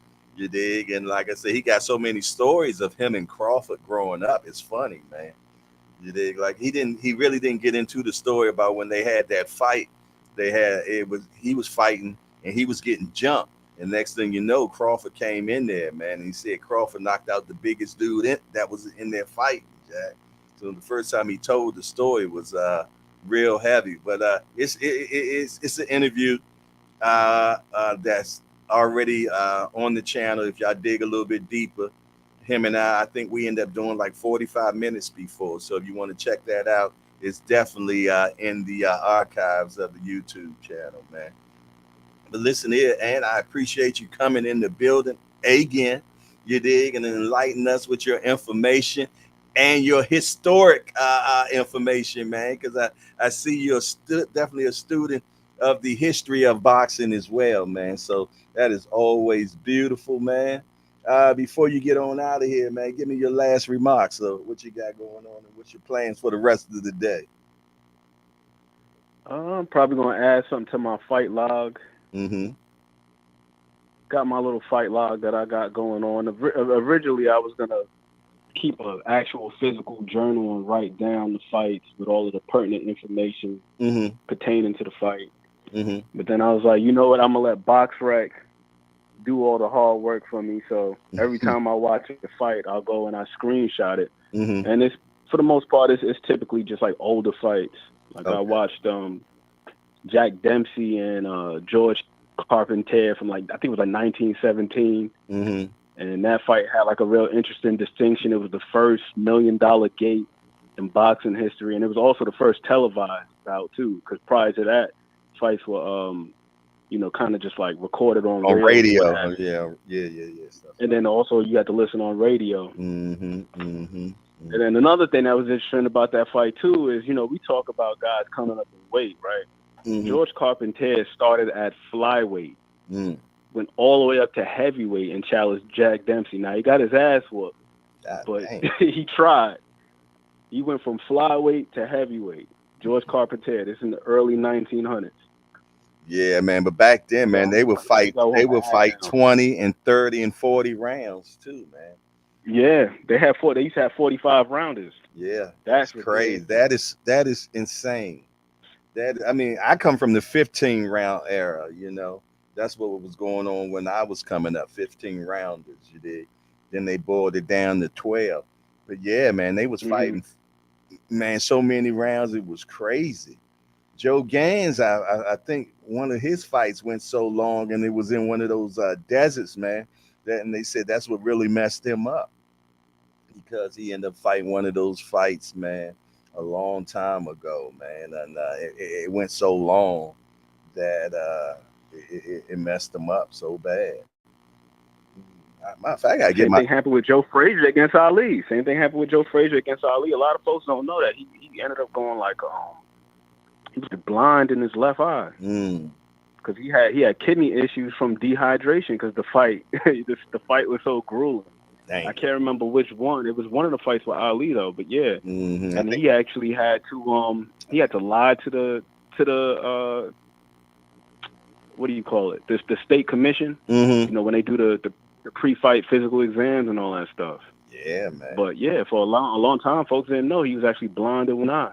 Because he ended up being dehydrating and all that stuff. And it messed his kidneys up, affected his vision. So yeah, it was rough. And I remember, like, as a kid, I used to think, you know, watching some of those fights from like the 80s and stuff, and be like, man, 50 rounds is crazy. And then it's like the more and more I started to dig into it, and I'm like, yo, these guys was fighting 45 rounds, like back in the 1900s. It's like they was pugilists, and that lets you know, man, what the body can take, man.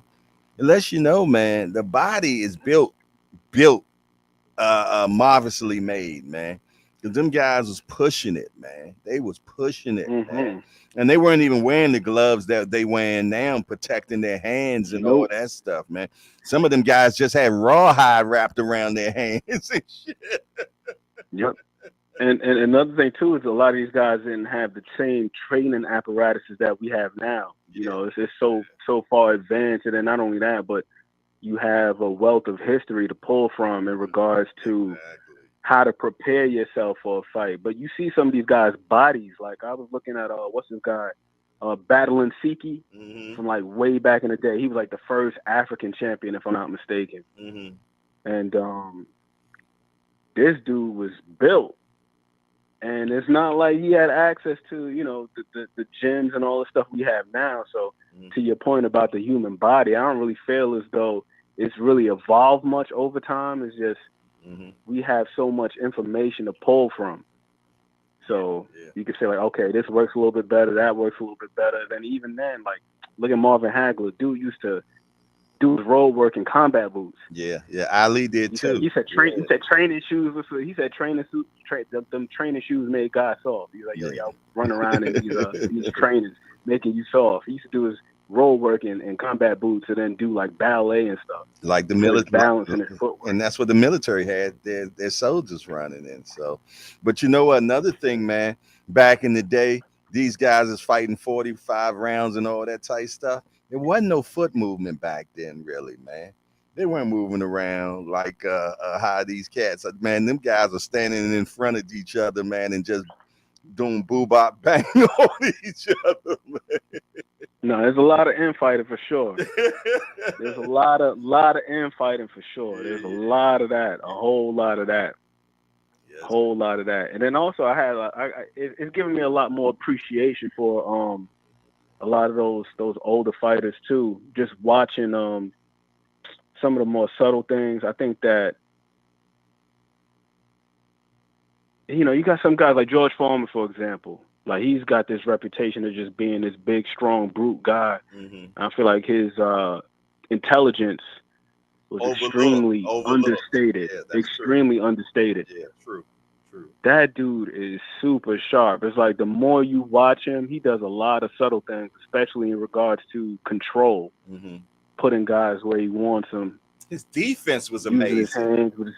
His defense was damn good. His defense was damn good. Yeah, you couldn't get in on him, man. His defense was sick, man. People didn't understand it, especially when he came back. Man, the way he positioned his arms and everything, you couldn't even get to his body. You couldn't get to his body, man. For one, he had them huge arms, man. The way he crossed them over, man, when he was that cross block. Yes, Lord. His jab defense was good too, because a lot of times he would just extend that right hand, you know, fighting against an orthodox fighter and just swat the jab down. Like, he had long arms. He was sharp, man. Yeah, he had very long. Yeah, long arms. Yeah, what I really liked about him was how he would condition guys. He would throw like wide shots intentionally, and then throw the straight. Consciously, you know, you just start blocking out. Then throw the straight right down the middle. Exactly. I was like, yo, this dude George is sharp, man. Yeah. He's intelligent. It seemed like he's just strong and powerful, but the dude was really sharp. And I'm gonna tell you, man, did you get a chance to watch that movie of his? No, I haven't watched it. Oh man, you got to watch it, brother. Excellent movie. It's about almost 3 hours long, but every minute of it is great. You got to check it out. Gotta check it out. Some stuff I didn't even know about George Foreman, man. And what I like about it was he was one of the guys that was hands on in making the movie. So I learned a lot of stuff that I did not know about George. So you get a chance, check that out, man. And everybody else, man, I'm gonna probably check that out today because I saw it on Netflix, but I didn't click on it yet. go watch it, brother. Yes, indeed, man. You will enjoy it. All right, so before I get out of here, I got to ask you one question. I'm here. One question. I'm here. What's a fight that you think I should add to this vlog? A fight that, say that again? A fight that I should add to my vlog, to my fight vlog.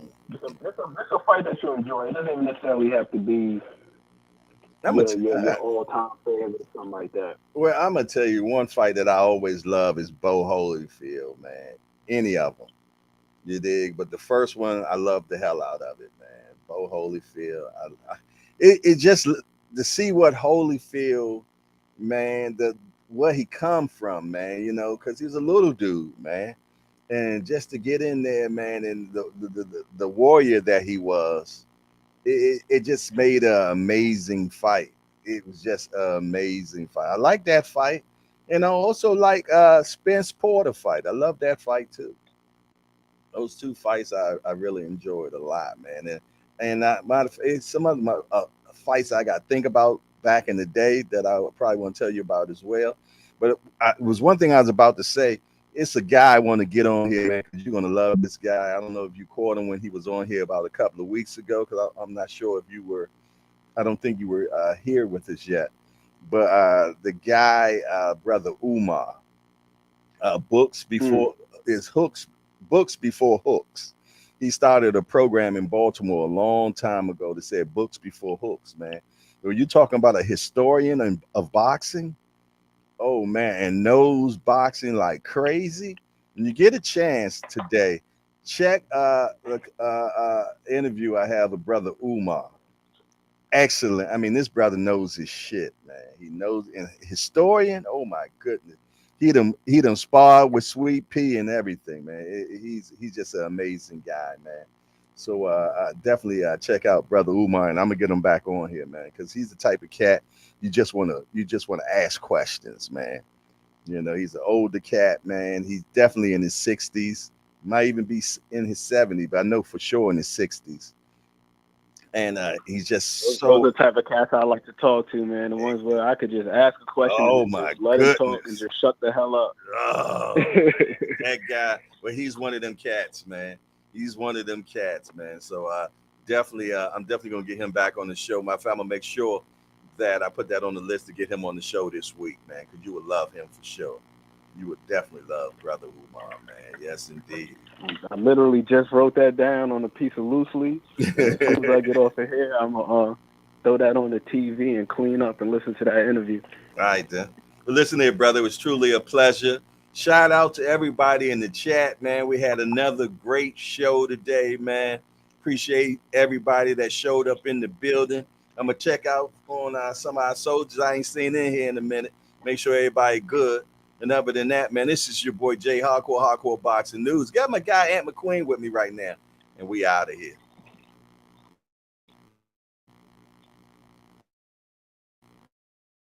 Peace.